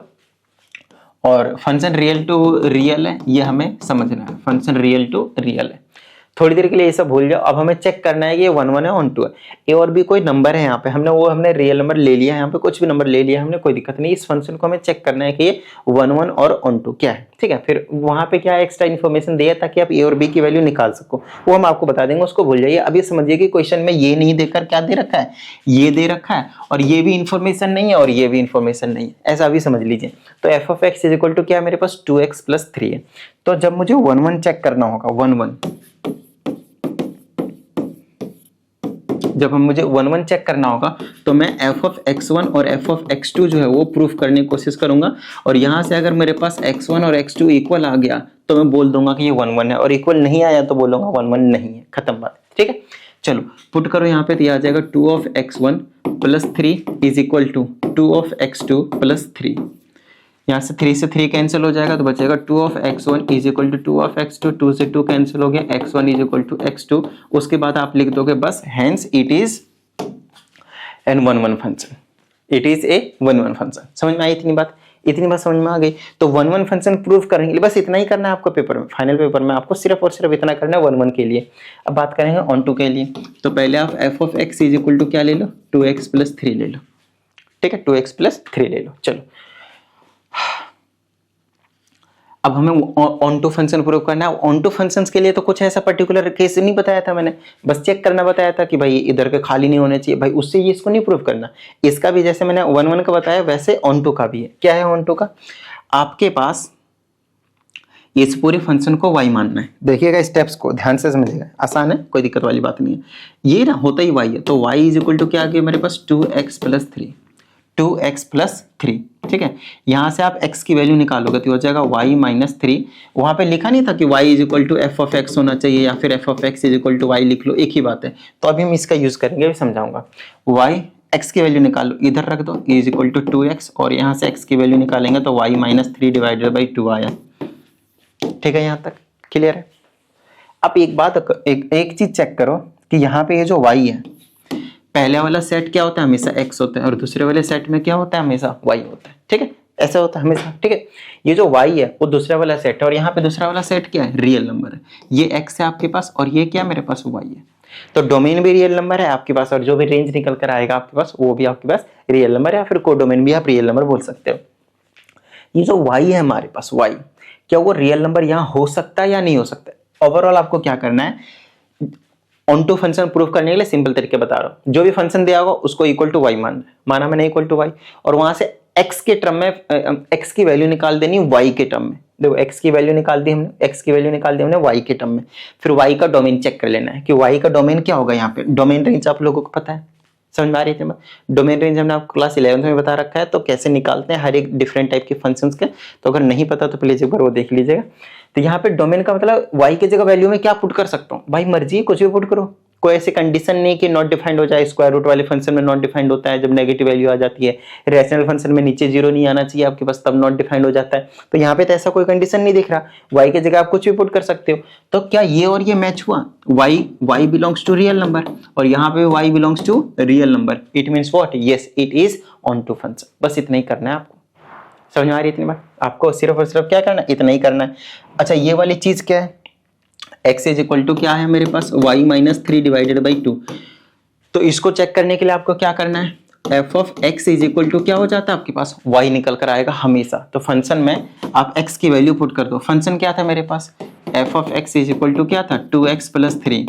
तो x की जगह क्या है मेरे पास, देखो x की वैल्यू ये है, तो आ जाएगा y माइनस 3 डिवाइडेड बाई 2। यहाँ पे पुट कर दो 2 y minus 3 divided by 2 plus का 3। 2 से 2 कैंसिल हो गया, y माइनस 3 प्लस 3, 3 से 3 कैंसिल हो गया। तो आप मुझे बताओ कि f ऑफ x जो है, ये f ऑफ x ही तो x की वैल्यू ने y के टर्म में निकाल रखा है, वो हमेशा क्या आएगा, y आएगा। हमेशा क्या आएगा आपके पास, y आएगा। मतलब y क्या है आपके पास, रेंज ही वही है। फंक्शन में आपने कुछ भी डाला तो रेंज आया, और y क्या था आपके पास, पूरा का पूरा रियल नंबर ही था। तो रेंज और कोडोमेन क्या हो गया, इक्वल हो गया। तो जो कंडीशन ऊपर बता रहा था वो यही है और कुछ और नहीं। समझ में आ रही थी बात। लेकिन इससे पहले वाली जो हमने आपको प्रूफ करके बताया, इससे पहले जो हमने आपको समझाया कि भाई पहले आप इक्वल टू वाई मानो, वहां से x की वैल्यू निकाल दो, y के टर्म में आएगी, y का आप डोमेन चेक कर लो क्या आ रहा है। अगर इसी से मैच हो गया तो ऑन टू फंक्शन है, मैच नहीं हो तो ऑन टू फंक्शन नहीं है, खत्म बात। सिर्फ और सिर्फ आपको इतना सोचना है। अब जो मैंने स्टार्टिंग में आपको बताया था कि इसको 2x प्लस 3 मान लो, तो इसमें एक्स्ट्रा काम क्या दिया, f ऑफ 1 की वैल्यू 1 दिया। मतलब फंक्शन में अगर मैं 1 पुट कर लेता हूँ तो मतलब x की वैल्यू है वो, तो ये a प्लस बी आएगी। और f ऑफ 1 कितना दिया, 1 दिया है, तो a प्लस बी किसके इक्वल हो गया, 1 के। फिर f ऑफ 2 कितना दिया, 3, तो फंक्शन में 2 रख दो, तो ये हो जाएगा 2x प्लस बी, सॉरी ये हो जाएगा 2a प्लस बी। तो ये कितना दे रखा है, 3। इन दोनों को सॉल्व कर दो, तो टिडिंग टिडिंग टिडिंग ये कैंसिल कर दो, ये कितना होगा, माइनस का a is equal to minus का 2। a की वैल्यू कितनी आई, 2, यहाँ पुट कर दो, यहाँ पे पुट कर दो, ये उधर चला जाएगा, तो b की वैल्यू कितनी आ जाएगी, -1। ऐसा कुछ आ रहा है, देख लो, मिस्टेक तो नहीं करा ना। 1 पुट कर लेंगे तो a plus B is equal to, function की वैल्यू 1 दे रखा है। फिर 2 पुट कर दूंगा तो 3 है, तो 2a plus B equal to 3 है। ये कैंसिल हो गया, यहाँ पे माइनस a बचा, यहाँ पे -2 बचा, कैंसिल, a की वैल्यू 2 आ गई, यहाँ उधर चला जाएगा -1, ठीक है। मतलब आपका जो फंक्शन आया a और b की वैल्यू आपने निकाल ली ना, अब यहाँ पे सब्सटीट्यूट कर दो, a की जगह 2x हो जाएगा, b की जगह -1, तो आपका फंक्शन था 2x -1। तो जो प्रोसीजर मैंने 2x प्लस 3 के साथ किया वही सारी चीजें सेम करना आपको इसमें। तो ये मैंने स्टेप बाद में बताया, बिल्कुल सिंपल सा स्टेप था, ये आपके पास 10th क्लास वाला स्टेप था, छोटी क्लासों का भी आप बोल सकते हो, कोई दिक्कत वाली बात नहीं, ठीक है। चलो आगे की बात करते हैं। अब आप लोगों को थोड़ा सा जल्दी जल्दी जो है वो समझ में आने लग जाएंगे। अब आप लोगों को जल्दी जल्दी समझ में आने लग जाएगा, तो हम 1 1 चेक कर लेते हैं भाई। 1 1 चेक करने के लिए हमें पता है x1 और x2 इक्वल आना चाहिए, बट कब, जब आपके पास f of x1 is equal to f of x2। अगर ये इक्वल हो तब आपके पास क्या होना चाहिए, x1 और x2 इक्वल होने चाहिए, तब जाकर आपके पास 1 1 प्रूफ होता है। तो कंडीशन कहाँ है, ये रहा मेरे पास फंक्शन है, तो f of x is equal to x minus 2 divided by x minus 3 है। पुट करते हैं भाई, x1 पुट करोगे तो आ जाएगा x1 minus 2 divided by x1 minus 3 is equal to x2 minus two divided by x2 minus three, देख लो अच्छे से, यही चीज़ है। अब क्रॉस मल्टीप्लाई कर लेते हैं, x1 से करेंगे तो आ जाएगा x1 x2 माइनस का 3 ऑफ x1, फिर इसे करेंगे माइनस का 2 ऑफ x2 और प्लस का 6 इज इक्वल टू, इनसे मल्टीप्लाई कर लेते हैं तो आ जाएगा x1 x2 और इसे करेंगे तो माइनस का 2 ऑफ x1 और इसे इसको कर देंगे तो माइनस का 3 ऑफ x2 और इसको करेंगे तो प्लस का 6। अब देखो कुछ अगर कैंसिल वगैरह हो रहा है तो कर दो, सॉरी 3 से 3 कैंसिल हो जाएगा और इस वाले टर्म से इस वाले टर्म को आप कैंसिल कर सकते हो। उसके बाद जो बचता है वो चीज़ हम लिख लेते हैं, चलो माइनस का 3x1 माइनस का 3x1 माइनस का 2x2 इज इक्वल टू इधर माइनस का 2x1 माइनस का 2x1 और माइनस का 3 ऑफ x2 बचा। ये चीज़ आपके पास बच गई है। x1 x2 वाले को एक जगह करने की कोशिश कर लेते हैं, इसको मैं इधर ले आता हूँ तो क्या हो जाएगा, प्लस हो जाएगा, तो माइनस 3x1 और प्लस का 2x1 हो गया, माइनस 3 ऑफ x2 इसको उधर ले जाता हूँ, प्लस का 2 ऑफ x2 हो गया, प्लस 2 ऑफ x2, इसको सॉल्व कर दूंगा तो माइनस x1, इधर सॉल्व कर दूंगा माइनस x2, माइनस से minus cancel, x1 is equal to x2 आ गया। जब x1 x2 आ गया तो ये 1 1 फंक्शन है। क्लियर है, चले आगे। और दूसरा वाला क्वेश्चन क्या था आपके पास, देखो जो दूसरी वाली कंडीशन थी वो हमारे पास क्या थी, ऑन टू फंक्शन। ये जो चीज गिवन है ना, ये ऑन टू फंक्शंस के लिए गिवन है हमेशा के लिए। जब भी आपके पास डोमेन चेक करना होता है तो ये वाला चीज आना चाहिए, उसका डोमेन यही वाले। ठीक है, समझाता हूँ। तो फंक्शन हमारे पास क्या है, F of X is equal to X minus two divided by X minus three. आपको क्या करने के लिए बोला, इसको y मानो और यहाँ से x की वैल्यू निकाल दो y के टर्म में, तो इसके नीचे 1 लो, क्रॉस मल्टीप्लाई कर दो, इसे इसको करेंगे तो आ जाएगा x माइनस टू हो गया, इसे इसको करेंगे तो y x माइनस का 3y। x वाले टर्म को एक जगह कर देता हूँ तो x माइनस वाई एक्स हो जाएगा और माइनस का 3x प्लस का 2 हो जाएगा। यहाँ से x कॉमन लूंगा तो 1 माइनस एक्स हो गया और इधर से मैं 2 माइनस का 3x बोल सकता हूँ। यहाँ से एक मिनट, तो x वाली टर्म को इधर क्यों नहीं किया मैंने, वेट, गलत किया ना मैंने, थोड़ा सा समझाता हूँ। मैंने इस टर्म को इधर लाया, इसको उधर लेकर जाऊंगा तो माइनस 3y प्लस का 2 आने वाला है। ठीक है, अब यहाँ से मैंने x कॉमन लिया तो 1 माइनस का y बचेगा और यहाँ पे 2 माइनस का 3y लिख देता हूँ, प्लस वाले पहले माइनस वाले बाद में, तो x की वैल्यू आ गई 2 minus 3y divided by 1 minus y। Clear है। अब देखो इसका जो डोमेन होगा वो हमेशा इससे मैच होना चाहिए, ये वाली चीज आनी चाहिए। अगर ये आ गया तो ऑन टू फंक्शन है, नहीं तो नहीं होगा। क्लियर है यहाँ तक, क्लियर है। ठीक है, चलो देखो रैशनल फंक्शन है तो डिनोमिनेटर में 0 नहीं होना चाहिए, 0 नहीं होना चाहिए। कब 0 होगा, जब y की वैल्यू 1 होगा। y की वैल्यू क्या होगा, जब 1 होगा तो 0 हो जाएगा, मीन्स y की वैल्यू 1 नहीं होना चाहिए। तो ये इसका जो डोमेन होना चाहिए वो क्या होना चाहिए, all real number but not 1। क्या यही चीज नहीं दे रखी, आप देख लो अच्छे से, है ना। इसका मतलब ये क्या है, आपके पास ऑन टू फंक्शन है। दूसरी चीज, आप एफ ऑफ एक्स निकालो, 100% y आएगा।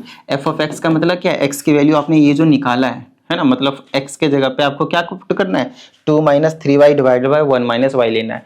मतलब ये वाला फंक्शन उठाना है, यहाँ पे ये वाला फंक्शन उठाना है और x के जगह ये वाली चीज पुट कर देनी है, सोल्व कर देना। 100% y ही निकल कर आएगा आपके पास। 100% क्या आएगा आपके पास, y ही निकल कर आने वाला है। ठीक है, चलो जब y निकल कर आएगा तो बस बात बन गई, ऑन टू फंक्शन है तो ये 1 1 भी था और आपके पास ऑन टू भी था। यही चीज हमें यहाँ पे बतानी थी, समझ में आई थी नहीं बात। ठीक है, चलिए आगे। नेक्स्ट क्वेश्चन हमारे पास, so that the fractional part function. देखो ये फंक्शन आप लोगों को मैंने 11th में भी नहीं पढ़ा है और 12th में भी नहीं पढ़ा है, तो अभी पढ़ा देता हूँ। फ्रैक्शनल पार्ट फंक्शन, जिसको कुछ भी नहीं पता वो समझ लो कि फ्रैक्शनल पार्ट फंक्शन यही होता है, ये वाली चीज। इसमें आपके पास एक तो सिंपल x होता है और उसी का ही आपके पास ग्रेटेस्ट इंटीजर फंक्शन लिखा हुआ रहता है और कुछ ज्यादा एक्स्ट्रा आपको देखने को नहीं मिलता है। ठीक है, पहले तो x ही लिखा रहेगा और उसी का ही आपके पास ग्रेटेस्ट इंटीजर फंक्शन रहेगा आपके पास। इसका जो डोमेन होता है, डोमेन वो आपके पास रियल नंबर होता है, मर्जी है कुछ भी पुट करो। लेकिन जो रेंज होता है, रेंज वो रियल नंबर नहीं होता है। वो क्या होता है आपके पास, 0 से लेकर 1 तक। 0 भी आ सकता है और 1 आपके पास नहीं देखने को मिलेगा। 1 एक्सक्लूडेड रहता है, 0 इनक्लूडेड रहता है। अब बोलोगे सर ऐसा क्यों है ना, ऐसा क्यों है। देखो अब कुछ भी पुट कर सकते हो, यहाँ पे नॉट डिफाइंड की कंडीशन तो आएगी नहीं, इसलिए आपके पास डोमेन है। इस वाले को समझ लो कि इसको हम फ्रैक्शनल पार्ट फंक्शन के नाम से जानते हैं। फ्रैक्शनल पार्ट फंक्शन क्या होता है? x माइनस एक्स का greatest integer function. Greatest integer function जिसको नहीं पता आपको बता दूं, अगर उसके अंदर 3 डालोगे तो 3 आएगा, इंटीजर कुछ भी डालोगे इंटीजर ही आएगा, -4 डालोगे -4 आएगा, लेकिन डेसिमल वैल्यू डालोगे ना तो उसे छोटी वाली इंटीजर दे देगा आपको। नाम है ग्रेटेस्ट इंटीजर फंक्शन, देगा आपको छोटी वाली वैल्यू। जैसे मैंने बोला कि 3.6 डाला तो इसका आंसर कितना आएगा? 4 मत बोल देना, 3 आएगा, लिस्ट इंटीजर, उससे जस्ट छोटा वाला। और अगर 3.9 भी डालते जब भी आपको 3 मिलता, ये मत बोलना कि 4 के करीब है तो 4 आंसर आएगा, 4, नो, ठीक है।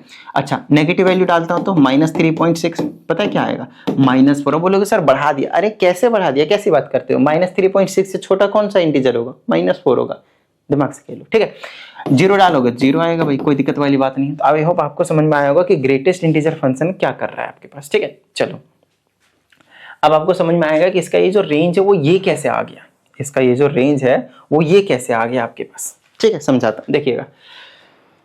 अब मान लो आपके पास ये वैल्यू कुछ भी ले लो, x के जगह मान लो कि भाई 3 लिया, माइनस का, यहाँ 3 लेंगे, 3 डालेंगे 3 आएगा, इंटीजर के केस में इंटीजर क्या आया? 0 आया, ठीक है। चलो, अब यहाँ पे 3.6 ले लो, 3.6 ले लो, माइनस यहाँ पे 3.6 लोगे तो 3 तो आएगा, तो कितना आएगा? 0.6। समझ में आ रही है कुछ बात? कुछ समझ में आ रही बात? तो हमेशा ये जो वैल्यू आएगी निकल कर, चाहे आप कुछ भी वैल्यू ले लो x के जगह पे, कुछ भी, आपको जो फाइनल आंसर मिलेगा वो 0 to 1 के बीच में रहेगा। फिर 0 इज इनक्लूडेड, 1 भी आपको कभी नहीं मिलेगा, 1 भी आपके पास कभी भी नहीं मिलेगा। तो ये आपको फ्रैक्शनल पार्ट का भी इंट्रोडक्शन दिया मैंने। अब हम इसके बारे में समझते हैं कि ये सो दैट बोला है। सबसे अच्छी बात ये, जब भी कभी आपको ये बोल दे तो आपको एक मौका मिल जाता है, मतलब एक हिंट मिल जाता है, एक थोड़ा सा इजीनेस आ जाती है कि भाई हाँ, हमें पहले से पता है कि ना ही 1-1 है ना ही ऑन टू है, तो हमें प्रूफ करना आसान हो जाता है थोड़ा सा। हमें बस लैंग्वेज जो लिखनी होती है समझ कर। अब जैसे कि यहाँ पे हमें एग्जैक्ट वैल्यू नहीं पता, ये बहुत सारे रियल नंबर के लिए एक इंटीजर दे देगा, तो इस केस में आपको ना वैल्यूज को पुट करके ही दिखाना पड़ेगा। और जानबूझकर इन्होंने सो दैट लिखा हुआ है, वरना चेक वेदर भी बोलता है ना, चेक वेदर बोलता तो हम वो वाला मेथड लगाते हैं x1 और x2 वाले, तो उससे मतलब मुश्किल हो जाती है, प्रूव नहीं कर पाते। तो जब भी इस टाइप का है, जब आपको पता चलेगा अरे क्या पुट करूंगा, कैसे सॉल्व होगा, अभी ये वाले तो सॉल्व करना नहीं आता हमें, x1 की वैल्यू क्या पता है, x1 की क्या वैल्यू, तो उसके लिए हमें क्या करना होता है, क्योंकि ये डिफरेंट वैल्यू देता है, इंटीजर अलग अलग के लिए एक वैल्यू दे देता है एक इंटीजर, तो उसके लिए आपको क्या करना है, वैल्यूज लिखना। क्योंकि हमें बता रखा है ये ना ही 1-1 है ना ही ऑन टू है, तो हम क्या करेंगे, यहाँ पे ना एग्जाम्पल लेंगे, ध्यान समझिएगा। हमें पहले से पता है, ध्यान समझिएगा, हमें पहले से ही पता है कि 1-1 के लिए किसी भी 2 एलिमेंट के लिए सेम इमेज नहीं आनी चाहिए। तो हम चेक कर लेते हैं किसके लिए सेम इमेज लाकर दे रहा है, क्या किसी के लिए लाकर दे भी रहा है या नहीं दे रहा है, तो समझाते हैं। तो अगर मैंने यहाँ पे 0 ले लिया, f ऑफ फंक्शन में क्या ले लिया, 0 ले लिया, तो ये 0 रहेगा, माइनस का 0 इंटीजर है 0, कितना आएगा 0, तो 0 के लिए कितना आया मेरे पास 0, ठीक है। कुछ और इंटीजर ले लो, मैंने 2 ले लिया, तो यहाँ पे 2 रखेंगे और 2 के लिए 2 क्या रहेगा, 2 ही रहेगा, क्या आ गया 0, तो की बार 2 का भी कितना आ गया मेरे पास 0। लो यहीं पे हो गया प्रूफ, बस यहीं पे हो गया प्रूफ ना भाई। क्या ये 1-1 है, ये तो मैनी 1 है ना भाई, क्योंकि 2 एलिमेंट का एक ही image which is not possible, सबके लिए ओनली 1 इमेज होना चाहिए, जो कि है यहाँ पे, लेकिन डिफरेंट भी होना चाहिए, यूनिक होना चाहिए, अलग होना चाहिए। बोलो हाँ या नहीं, ये तो समझाते हुए आ रहा हूँ स्टार्टिंग से, ठीक है। तो ये यहीं पे आप बोल दोगे एज 0 and 2 हैव, ऐसे लिखनी पड़ेगा आपको, ठीक है ना, लिखना है आपने, same image therefore it is not 1-1। बस इतना ही बोलना आपको, और कुछ नहीं, सिर्फ और सिर्फ आपको इतना ही बोलना और कुछ भी नहीं, ठीक है। दूसरे पे आते हैं ऑन टू फंक्शन पे। तो आपको पता है ऑन टू फंक्शन के केस में आपका ये वाला चीज काम करता है कि सेकंड वाले का डोमेन क्या है, को डोमेन क्या है, ये वाला रियल नंबर है, को डोमेन क्या है, रियल नंबर है, और इधर क्या आपके पास डोमेन है, ये डोमेन है और ये आपके पास रेंज है, जो कि यहाँ पे रियल नंबर है, और इसी को हम को डोमेन बोलेंगे। किस केस में, को डोमेन। अगर हमें ऑन टू फंक्शन बताना है तो डोमेन, रेंज और को डोमेन इक्वल होना चाहिए नहीं होना चाहिए, अभी यही चीज बताते हुए आ रहा हूं। तो रेंज यहाँ पे इसका क्या है, अभी बताया था 0 to 1, 0 to 1। इसका जो कोडोमेन है वो क्या है आपके पास, रियल नंबर, इक्वल नहीं है। देखो इसमें नेगेटिव वाले नंबर है ही नहीं, लो समझ आ रहे हैं। तो ये और ये इक्वल नहीं है, this is your range. Range of fractional part function is not equal to the codomain of this function. Codomain के इक्वल नहीं है। तो जब रेंज और कोडोमेन इक्वल नहीं होते हैं तो उस केस में हम उसको बोल देते हैं कि भैया हाँ नहीं है। समझ में आई इतनी बात, ठीक है। ऑन टू फंक्शन भी नहीं है, तो 1 भी हमने प्रूव कर दिया और ऑन टू भी हमने प्रूव कर दिया। यही चीज आपको यहाँ पे सो दैट करके दिखानी थी। क्लियर है यहाँ तक? चलिए आगे चलो। ये वाली चीज देखो, F of X is equal to क्या है, एक्स है, फिर नीचे में क्या एक्स स्क्वायर प्लस 1 है, एक्स है और नीचे में क्या है एक्स स्क्वायर प्लस 1 है। फिर से मैं प्रूव करना, ना ही ये 1 है और ना ही ये ऑन टू है।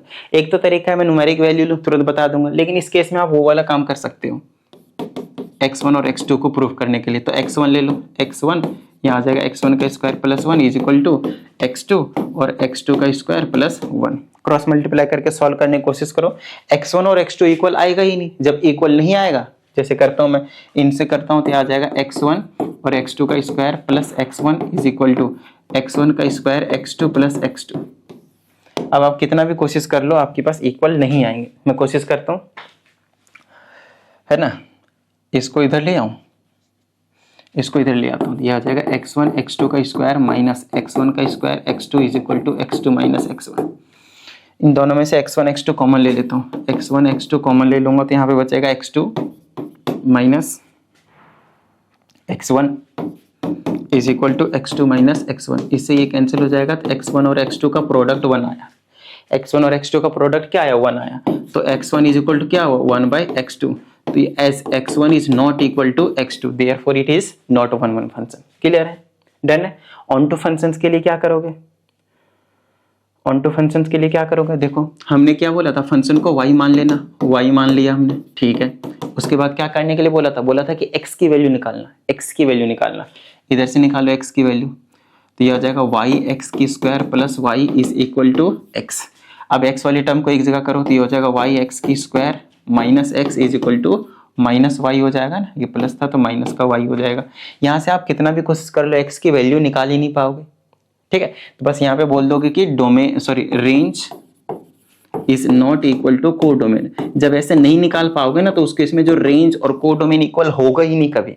समझ में आ रही थी बात? और जब इक्वल नहीं होगा तो ऑन टू फंक्शन कहाँ से हो गया, बस इतना ही करना है आपको और ज्यादा कुछ भी नहीं, ठीक है यहाँ तक, ठीक है। अब यहाँ पे हमसे क्या कहा जाता है, so that the function real to real defined है।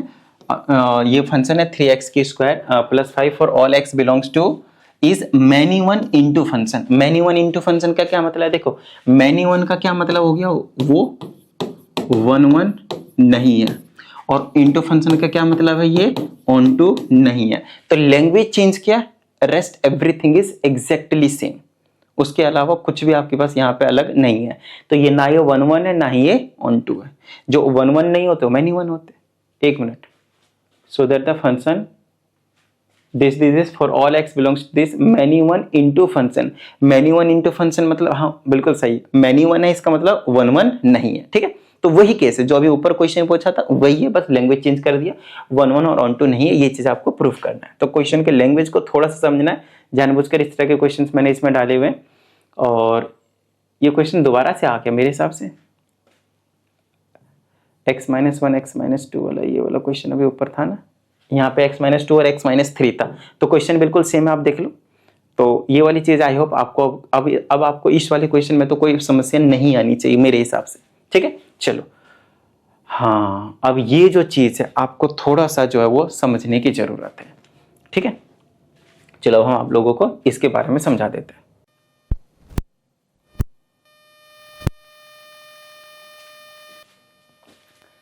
हेलो हेलो हेलो,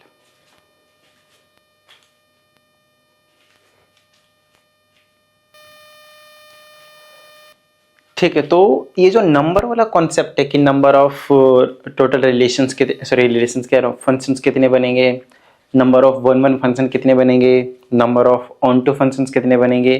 तो इस तरह की जो चीज़ें हैं आपके पास, वो समझने के लिए हमें क्या करना पड़ेगा, सबसे पहले हमें यहाँ पे समझना पड़ेगा कि किस तरीके से जो है पॉसिबिलिटी बन सकते हैं, क्योंकि जब तक वो चीज़ आपको समझ में नहीं आएगी बात नहीं बनेगी। ठीक है, चलो देखते जाओ। सबसे पहले आप अज्यूम कर लो, let function is from A to B.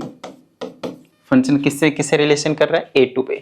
आप बी टू ए भी कर सकते हैं, एक बार ये सीख जाइए उसके बाद आप सारी चीजें कर लेंगे। ठीक है, ए टू बी कर लिया। ठीक है, अच्छा जिसमें मान लिया कि number of element of A जो है वो m एलिमेंट है, और number of elements in B जो है वो आपके पास वो n एलिमेंट्स है। समझाता हूँ फिर से समझिएगा।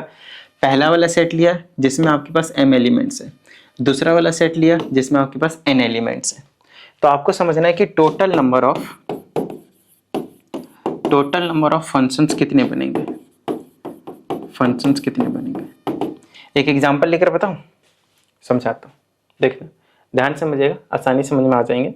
तो ये फॉर्मूला थोड़ा फिर याद रहेगा, कभी भूल भी जाओगे तो समझ में आएगा हमेशा कि कैसे करना है। ठीक है, जैसे मैंने यहाँ पे 1 2 3 लिया और इधर मैंने एक एलिमेंट 4 लिया है, मुझे यहाँ पे फंक्शंस बनाने हैं।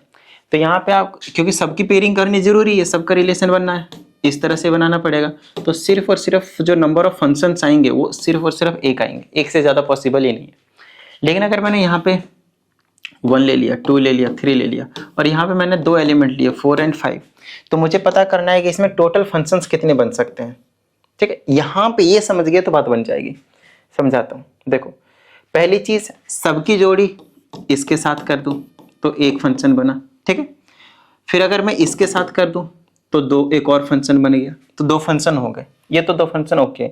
अब मैं और 2 फंक्शन बता दिए ना कौन कौन से, कि 4 के साथ सबकी पेयरिंग कर दी और 5 के साथ सबकी पेयरिंग कर दी। ठीक है, 1 2 3 4 5। चलो अब दूसरे वाले करते हैं, क्योंकि सबकी जोड़ी बनानी है तो इसकी जोड़ी बना दी और इसकी इसके साथ बना दी, एक और बन गया।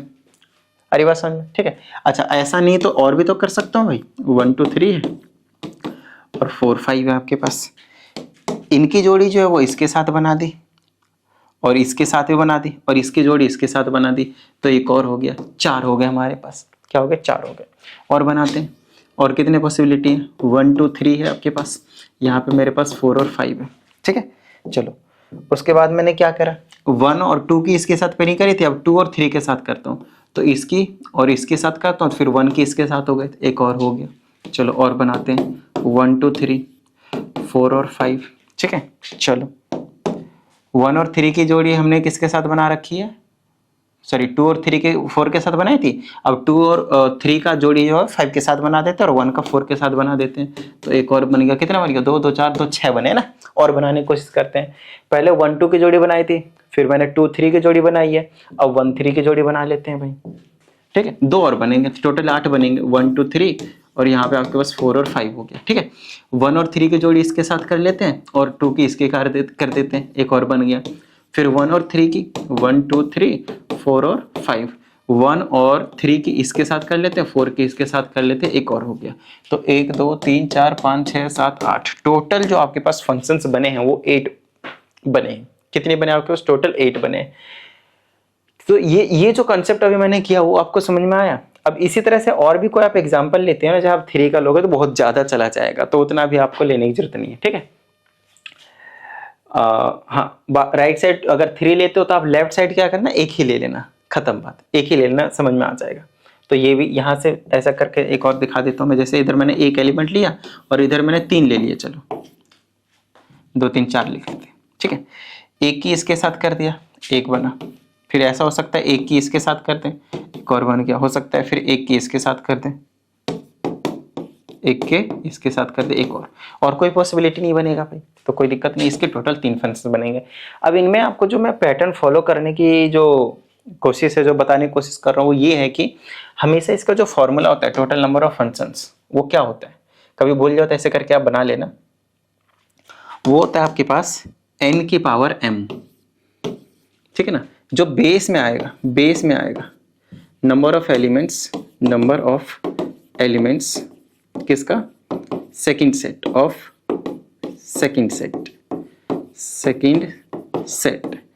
Whole raise to power number of element of first set. ठीक है, या फिर आप ऐसे लिख सकते हैं number of elements second set के, यहाँ पे बी से रिप्रेजेंट किया तो बी, उसके पावर में नंबर ऑफ एलिमेंट्स होता है फर्स्ट सेट। तो मर्जी है, मेन चीज तो समझने की बात है। जैसे इसकी बात करें, सेकंड सेट में कितने थे, 2 एलिमेंट, उसके पावर में फर्स्ट सेट के एलिमेंट 3, तो 2 की पावर 3 कितना होता है 8, तो हमने भी तो 8 ही बनाए। इसकी बात करते हैं, सेकंड सेट में कितने एलिमेंट्स है 3, फर्स्ट सेट में कितने एलिमेंट्स है 1, इसकी पावर 1, 3 की पावर 1 कितने 3 तो बनाए हमने। तो ये एक एग्जांपल था जिसके थ्रू आपको समझ में आ गया होगा कि टोटल नंबर ऑफ फंक्शंस जो है वो कुछ इस तरह से बनते हैं। ये आसानी समझ में आते हैं बच्चों को, इसमें कोई मतलब समस्या जो है नहीं आती है। ठीक है, आगे की बात करते हैं। अब मेन जो चीज आ रही है ना वो आ रही है, क्योंकि अब आपसे पूछा जाता है नंबर ऑफ वन फंक्शन, फिर आपसे पूछा जाता है नंबर ऑफ ऑन टू फंक्शन, फिर पूछा जाता है नंबर ऑफ इनटू और मैनी वन, जो है वो बहुत कम पूछे जाते हैं, ना के बराबर, या फिर बोल सकते हैं पूछे ही नहीं जाते हैं। तो आप 1 1 और ऑन टू को ज्यादा अच्छे से समझिएगा। पहले आप 1 1 समझेंगे, 1 1 फंक्शन समझेंगे। 1 1 फंक्शंस को समझने के लिए सबसे पहले आपको ये चीज समझनी पड़ेगी कि m और n जो है वो कौन सा बड़ा होना चाहिए, कौन सा छोटा होना चाहिए और कौन सा इक्वल टू होना चाहिए। समझाता हूं। अगर मैंने यहाँ पे 1 2 3 लिया, इधर मैंने a b लिख दिया, यहां मैंने 1 2 3 लिखा, इधर मैंने a b c लिख दिया, इसको छोड़ते यहां पे आते हैं, यहां मैंने 1 2 3 लिखा और यहां मैंने a b c, इसको छोटा करो यार, और इसको मैंने a b c और d लिख दिया। ठीक है, ये जो चीज है ना वो आपको समझाने के लिए आप कह सकते हैं बेस्ट है, समझने की कोशिश कीजिएगा। अगर मैं इसको 1 1 फंक्शन बनाने की कोशिश करता हूं तो बन पाएगा या नहीं, आप वो देखो। पहले 1 की पेयर इसकी पेयरिंग हो गई, इसकी भी पेयरिंग कर दी और इसकी भी पेयरिंग कर दी, सबका पेयरिंग होना चाहिए, सबका यूनिक होना चाहिए, बन सकता है, कोई दिक्कत वाली बात नहीं है। यहाँ पे भी बन सकता है, कोई दिक्कत वाली बात नहीं है। ठीक है, लेकिन यहाँ पे बना सकते हो क्या 1 1 वाली, देखने एक बार अच्छे से। हाँ बना सकते हैं, कोई दिक्कत नहीं है। यहाँ पे भी बन जाएगा 1 1 फंक्शन। क्या कहते हो? यहाँ गलत बना दिया, अरे यहाँ गलत बना दिया, ये नहीं बनेगा। ये वाला केस में बन जाएगा और इस वाले केस में बन जाएगा। अब बोलोगे यहाँ क्यों नहीं बना? देखो 2 एलिमेंट है जिसका सेम इमेज हो गया, डिफरेंट होना चाहिए, सेम इमेज नहीं हो सकता। तो यहाँ पे कंडीशन होगा कि जब m, इधर वाले एलिमेंट्स m थे, इधर वाले एलिमेंट्स n थे, m अगर ग्रेटर देन n है, इसका मतलब नो 1 1 फंक्शन, नो 1 1 फंक्शन। एक भी आपको 1 1 फंक्शन देखने को नहीं मिलेगा, मतलब 0 फंक्शन देखने को मिलेगा। लेकिन m की वैल्यू जब आपके पास इक्वल है और n, तब भी कोई दिक्कत नहीं है। और यहाँ पे भी आपके पास कोई दिक्कत नहीं, एक्स्ट्रा एलिमेंट हो सकते थे इसमें, 1 1 में कोई दिक्कत वाली बात नहीं है। तो इस केस में भी कोई दिक्कत नहीं, मतलब इस केस में m जो है इक्वल टू है और m जो है वो लेस देन है, तो m जो है वो लेस देन n से है या फिर इक्वल टू है। इस केस में आपके पास 1 1 बनेंगे। ये 2 केस हो गए, इसको आप केस नंबर 1 बोल दीजिए, केस नंबर 1, और इसको आप केस नंबर 2 बोल दीजिए। 2 केस के केस में हमें 1 1 फंक्शन जो है वो समझना है। अच्छे से समझ लेते हैं, ध्यान समझिएगा। अब इस वाले जो केस में है, उसका फॉर्मूला क्या होता है? एक तो समझने का तरीका है भाई कि किस तरीके से बनेंगे, बहुत ज़्यादा थोड़ा सा मतलब लेंथी चला जाएगा। नॉर्मली डायरेक्टली मैं आप लोगों को फॉर्मूला बता देता हूँ। इसको 2 तरीके से लिख सकते हो। उधर वाले एलिमेंट हमेशा देखो या तो इक्वल होंगे या तो ज़्यादा होंगे, तो इन सब में से कोई सा भी सिलेक्ट कर सकता हूँ मैं। तो मान लो 4 लिखा मैंने इनमें से, और 4 के साथ कोई भी रिश्ता बना सकता है 3। अरे बात समझ में? और इन तीनों को कैसे भी आगे पीछे अरेंज कर सकता हूँ, मल्टीप्लाई 3 फैक्टोरियल, या फिर आप इसी चीज को ऐसे लिख सकते हो 4p3, एक ही बात है, कोई दिक्कत वाली बात नहीं। आप ये चीज लिखो या फिर ये चीज खोलो, सेम टू सेम आएगा। ठीक है, तो आप ऐसे लिखो या ऐसे लिखो, कोई दिक्कत नहीं। हम ये वाला ज्यादा प्रेफर करते हैं, इसमें फालतू को इतना क्यों मैं करूँ, डायरेक्टली लिख लिया करूँगा, है ना। तो उधर वाला n है, n ऊपर आएगा, हमेशा ऊपर ज्यादा होता है, परमुटेशन से निकला हुआ ये, और ये और परमुटेशन कॉम्बिनेशन का है, तो ये हो जाएगा आपके पास npm। एक बार अच्छे से देख लो, इसका जो फॉर्मूला है वो npm है। कुछ समझ में आ रहा है? npm है। ठीक है, n आपके पास हमेशा ग्रेटर वाली रहेगी और m हमेशा आपके पास छोटी रहेगी, तभी जाकर आपके पास ये जो है वो 1 1 फंक्शन जो है वो बनने वाला है। ठीक है, इसको हटाते हैं, इसको हटाते हैं। ओके, अब हम समझेंगे कि मैनी वन फंक्शंस कितने आएंगे, इस केस में भी और इस केस में। इस केस में मैनी वन फंक्शन बता देता हूं मैं, many one function. Many one function क्या होंगे? सारे के सारे मैनी वन फंक्शन होंगे, क्योंकि यहाँ पे वन वन तो बने ही नहीं। समझ में आ रही है बात? सारे के सारे मैनी वन होंगे, मतलब n की पावर m जो फंक्शंस होंगे, क्योंकि जो टोटल नंबर ऑफ फंक्शंस बने थे सारे के सारे क्या आपके पास मैनी वन फंक्शन है। क्लियर है? जिस केस में m is greater than n होगा, जैसे कि ये वाला केस था, ये वाला देख लो, आप कैसे भी बनाओगे ये मैनी वन फंक्शन ही देगा आपको। आप कैसे भी बना लो, कैसे भी बना लो, आपको मैनी वन फंक्शन ही मिलेगा। तो जो टोटल बनेगा वो आपके पास मैनी वन ही होगा। बट इस केस में क्या होगा? क्या इस केस में बनेगा टोटल? नहीं, इस केस में नहीं बनेंगे, क्योंकि कुछ ना कुछ तो वन वन फंक्शन बन रहे हैं इस केस में। तो हमें क्या करना पड़ेगा? टोटल में से ये जो आपके पास वन वन है उसको गायब करना पड़ेगा, जो बचेगा वो मैनी वन होगा, क्योंकि जो वन वन नहीं होते वही तो मैनी वन होते। तो इस केस में आपको जो मैनी वन लिखना है, मैनी वन, वो क्या करना पड़ेगा? टोटल, टोटल क्या बनेगा? n की पावर m, बताते आ रहा हूं पीछे से, उसमें से माइनस कर दो इसको, npm। बताओ कोई समस्या? मैनी वन करना बहुत ज्यादा आसान है। अब यहाँ पे वही करा, टोटल माइनस जीरो। इस केस में कितना बना था? जीरो। इस केस में क्या ले लो? Zero, zero, zero one one function. तो वन वन फंक्शन को माइनस कर दिया जीरो, तो n की पावर m ही बनेगा, मतलब टोटल रहेगा। ठीक है?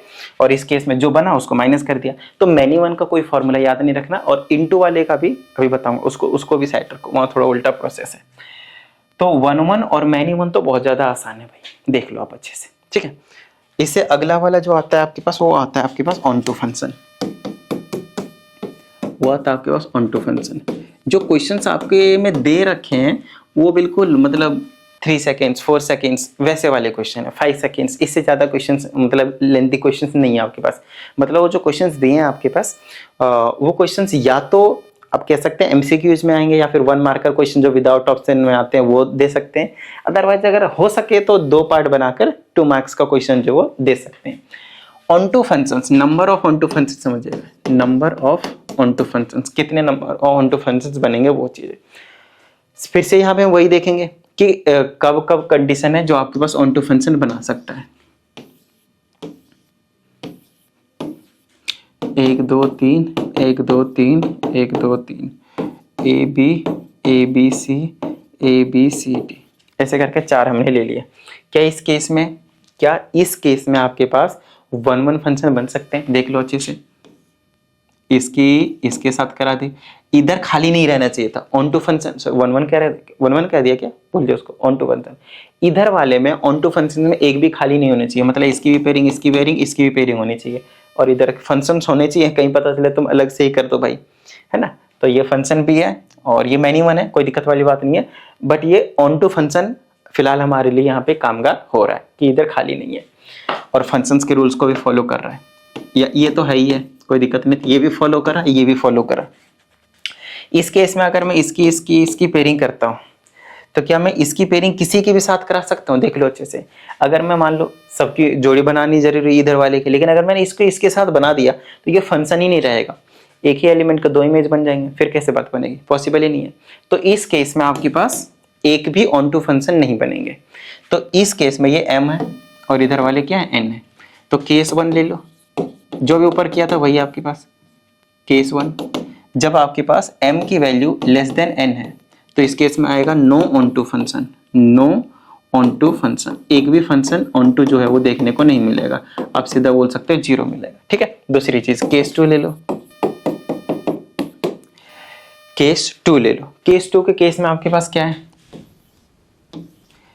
ये वाली जो चीज है m की वैल्यू या तो छोटा है, देख लो n की वैल्यू, सॉरी n की वैल्यू या तो छोटा है या तो इक्वल है।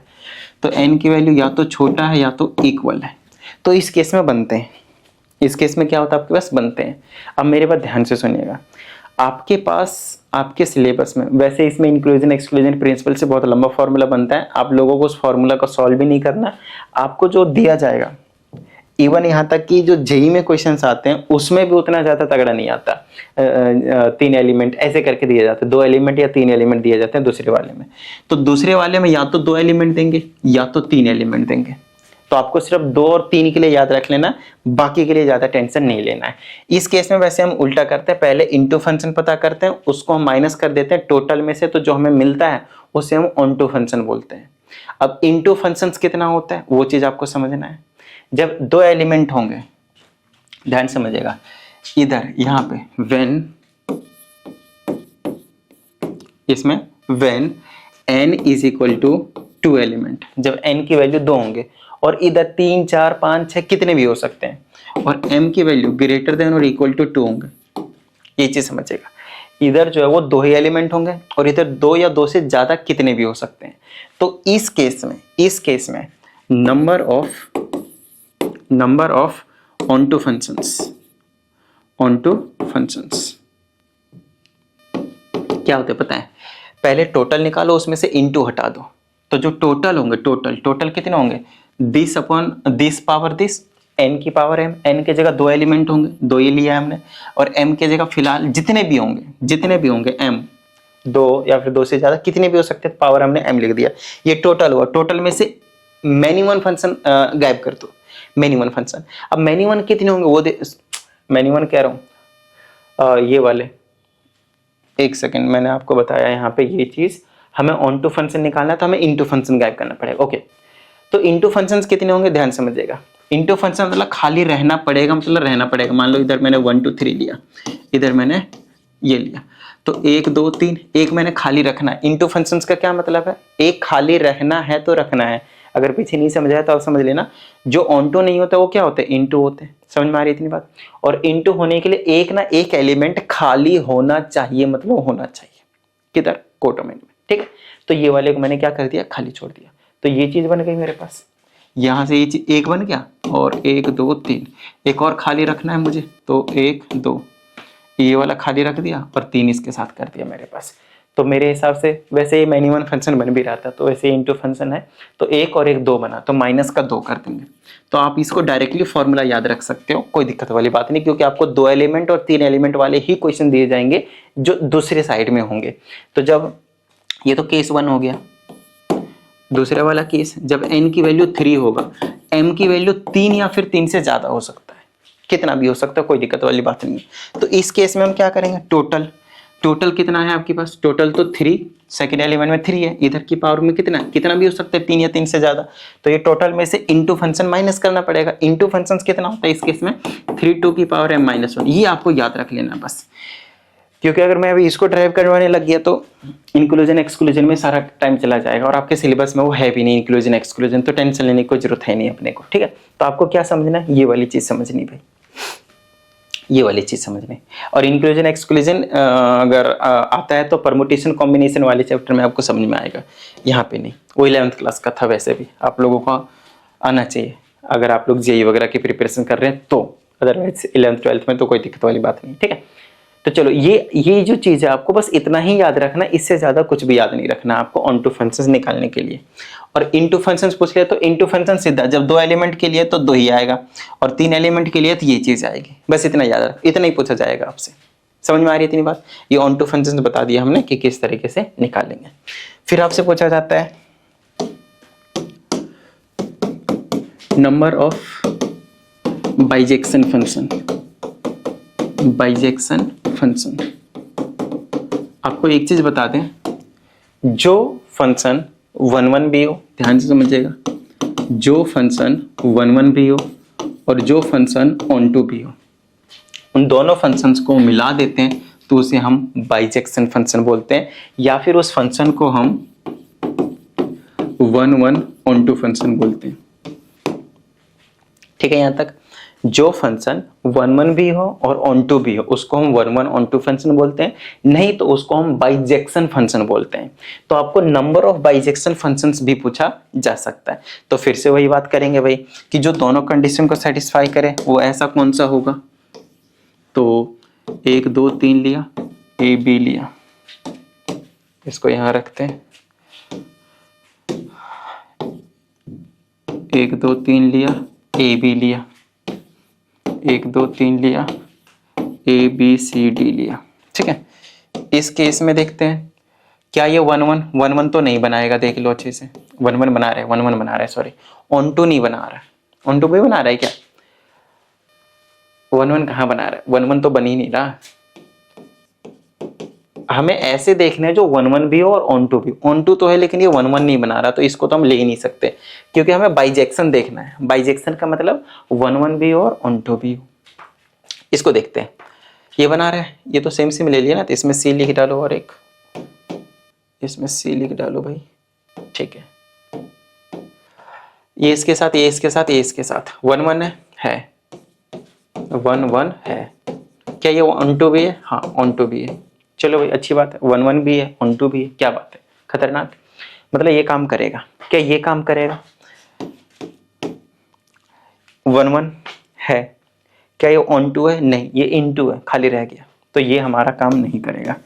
मतलब अगर आपके पास बाइजेक्शन पूछा जाएगा, ध्यान से सुनिएगा, अगर आपसे बाइजेक्शन पूछा जाएगा तो उस केस में आपके पास दोनों के एलिमेंट सेम होने चाहिए, तभी बाइजेक्शन फंक्शन बनेगा, अदरवाइज नहीं बनेगा। तभी जाकर आपके पास बाइजेक्शन फंक्शन बनेगा, अदरवाइज नहीं बनेगा। तो उसका आंसर कितना होगा भाई? जैसे पहले में 1 2 3 लिया मैंने, दूसरे में ए बी सी लिया, तो इसमें से इसको टोटल जो पेयरिंग बनेगी वो 1 2 3 3 P3 बन जाएगा। तो 3 factorial divided by 3 minus 3 0, 3 factorial मतलब m बोल लो, इधर वाले एलिमेंट को m बोल लो, इधर वाले एलिमेंट को n बोल लो। तो या तो आप m फैक्टोरियल बोल देना, नहीं तो n फैक्टोरियल, क्योंकि दोनों के एलिमेंट सेम होंगे तो एक ही बात है, m और n तो होंगे ही नहीं, दोनों में m या तो दोनों में n। तो यही जो है आपके पास इसमें टोटल रहेगा। लेकिन जब m की वैल्यू और n की वैल्यू इक्वल नहीं रहेंगे तो बाइजेक्शन फंक्शन कितना होगा? 0, नो बाइजेक्शन फंक्शन। इंपॉर्टेंट, समझ आई इतनी बात? कुछ भी एक भी जो है बाइजेक्शन फंक्शन आपको देखने को नहीं मिलेगा, और जब इक्वल होंगे तो उतना ही फैक्टोरियल, खत्म बात। ये बाइजेक्शन फंक्शन की कहानी हो गई। तो अभी तक जितनी भी चीजें मैंने आप लोगों को समझाया वो सारी चीजें आप देखें तो कंसेप्ट के अकॉर्डिंग करवा दिया गया है। अब आते हैं हम क्वेश्चंस के ऊपर, और मैंने उस तरह के क्वेश्चंस उठाने की कोशिश करें जहां से आप लोगों के सारे कंसेप्ट जो है वो क्लियर हो सके। तो अगर मैं इन क्वेश्चनों की बात करता हूं तो ये कुछ अलग नहीं है आपके पास। पहला, ए को हमेशा पहला सेट बोलते हैं, बी को हम हमेशा दूसरा सेट बोलते हैं। पहले में कहा जाता है सेट ए में ए बी सी है, दूसरे में 1 2 3 4 है, then write the number of function. Number of function का क्या मतलब है? दूसरे में से दूसरे के एलिमेंट, नंबर ऑफ एलिमेंट देखना है, 1 है 5 है 50 है, उससे कोई मतलब नहीं। नंबर ऑफ एलिमेंट 1 2 3 4 है, उसकी पावर पहले एलिमेंट में 1 2 3 एलिमेंट, 4 की पावर 3, 4 चौके 16 चौके 64, 64 जो आपके पास है वो टोटल नंबर ऑफ फंक्शंस निकल कर आएंगे। टोटल नंबर ऑफ फंक्शंस निकल कर आएंगे। ए टू बी बोला, ए टू बी। अगर ये बी टू ए बोल देता तो, बी टू ए बोल देता तब आप क्या करते हैं? घबरा मत जाना भाई। बी टू ए का मतलब है वो फर्स्ट फंक्शन को बी कह रहा है और सेकंड फंक्शन को ए कह रहा है, तो इसको यहां कर दो, इसको यहां कर दो, तो वो 3 की पावर 4 हो जाएगा, क्योंकि आपके पास हो जाएगा ए बी सी, इधर बनेगा 1 2 3 4। तो सेकंड सेट में से हमें फर्स्ट सेट की पावर रखनी है, सेकंड सेट में 3, फर्स्ट सेट में 4। घबरा मत जाना, अगर ए टू बी और बी टू ए में कंफ्यूज कर दे वो, घबरा मत जाना, कंफ्यूज मत हो जाना। पहला हो गया। दूसरे में आते हैं। अब पूछा है right the number of 1 1 functions from A to B. सब में ए टू बी पूछ रखा है, बी टू ए बोल दे तो पता है आपको क्या करना है, ठीक है ना। और बी टू ए बोल देंगे तो फिर वो पॉसिबल भी नहीं होगा, क्योंकि एलिमेंट्स उल्टे हो जाएंगे, 0 हो जाएंगे, ठीक है ना। ये भी ध्यान रखना है। अभी जो मैंने कंसेप्ट समझाया आप लोगों को, जिसको डाउट है वो एक बार फिर से दोबारा से देख लेना। फिर भी अगर किसी भी स्टूडेंट को कुछ डाउट आता है तो इस वाले नंबर पे 74 28 52 56 69 इस नंबर पे आप अपने डाउट को भेजें, बताने की कोशिश करें। मैं कोशिश करूंगा कि आप लोगों के डाउट को जल्द से जल्द रिजॉल्व कर दूं। दूसरी चीज, अगर किसी भी स्टूडेंट को पर्सनल ऑनलाइन क्लास की रिक्वायरमेंट होती है, ठीक है, आप इंग्लिश टू इंग्लिश ले सकते हैं, इंग्लिश में ले सकते हैं, कोई प्रॉब्लम वाली बात नहीं है। तो उसकी क्लास के लिए आप इसी नंबर पे इंक्वायरी कर सकते हैं, ठीक है। Personal online class, remember that class will be paid. आइए आगे की बात करते हैं। फर्स्ट हो गया। सेकंड में क्या बोलता है? दिस और this. Number of 1 1 relation, 1 1 relation के लिए क्या बताया था? ये वाला टोटल एलिमेंट 3 है, उसमें से क्या कर दो? 2 कम कर दो। 2 मतलब अरेंज करने, 3 फैक्टोरियल अपॉन में 3 माइनस 2 1 का फैक्टोरियल, 3 फैक्टोरियल कितना हो गया? 6। पता है ना ये चीज कैसे सॉल्व करते हैं? 11 में सिखाया था ना। चल नेक्स्ट, इसमें 3 एलिमेंट है, इसमें 2 एलिमेंट है। Right the number of on to फंक्शंस। तो अभी हमने आपको ऑन टू फंक्शंस के लिए क्या समझाया था कि भाई दूसरे वाले में आपके पास 2 ही एलिमेंट देंगे पक्का, तो उस केस में हमेशा क्या होता है? 2 की पावर m माइनस 2 बताया था ना अभी। तो निकाल दो भाई, 2 की पावर m की जगह 3, तो 8 हुआ, माइनस का 2 6 हुआ। तो टोटल आंसर इसका कितना हो गया? 6 डायरेक्टली। पहले सेट के पास 4 एलिमेंट है, दूसरे सेट के देन द नंबर ऑफ, फिर से ऑन टू फंक्शन पूछा है, तो ये 2 की पावर m माइनस का 2 एलिमेंट है, 2 ही करना है। 2 की पावर पहला सेट का एलिमेंट 4 है, माइनस का 2, 2 की पावर 4 16 माइनस 2 कितना हो गया? 14। बस इतना याद रखना है आपको, ठीक है। नेक्स्ट, ये पता है right the 1 1 on to function. देखो 1 1 ऑन टू फंक्शन क्या होते हैं, जो बाइजेक्शन फंक्शन होते हैं, मतलब जो 1 1 भी हो और ऑन टू भी हो, तो वो तभी पॉसिबल है जब दोनों के एलिमेंट्स इक्वल हो। तो किसी का भी फैक्टोरियल कर दो, 3 है तो 3 फैक्टोरियल कितना हुआ 6 आपका आंसर हुआ। ठीक है, नेक्स्ट इसमें 4 है और इसमें आपके पास 3 है, देन राइट द बाइजेक्शन। अब आप लोग मुझे बताओगे कि इसका जो बाइजेक्शन है वो कितने निकल कर आएंगे। अभी मैंने आपको कॉन्सेप्ट में ये चीज क्लियर करवाया हुआ है, तो ये आपका होमवर्क हो गया। ये कमेंट बॉक्स में आप एक बार डाल दो फटाफट, तब समझ में आएगा कि भाई हाँ आप लोगों को जो है समझ में आया है कि सच में कितना आंसर आ रहा है आपके पास। क्वेश्चन क्या है, पहले सेट में आपके पास 4 एलिमेंट 1 2 3 4, दूसरे में 3 एलिमेंट है ABC, then write the number of bijection functions from A to B। जरा बताओ, पता चल जाएगा कि आप लोगों को कितना समझ में आया। ठीक है यहाँ तक, तो चलिए उम्मीद करते हैं आप सभी को सभी चीजें यहाँ पे क्लियर हो गए होंगे। फिर भी अगर कुछ डाउट आता है, जो भी नंबर दिया था उस पर आप लोग कॉल कर लीजिए, व्हाट्सअप कर दीजिए, जो भी करना है कर लीजिएगा। आप लोग जितने भी डाउट्स होंगे मैं क्लियर करने की कोशिश करूंगा। चलिए मिलते हैं अगली वीडियो में, प्रैक्टिस करते रहिएगा। जय हिंद।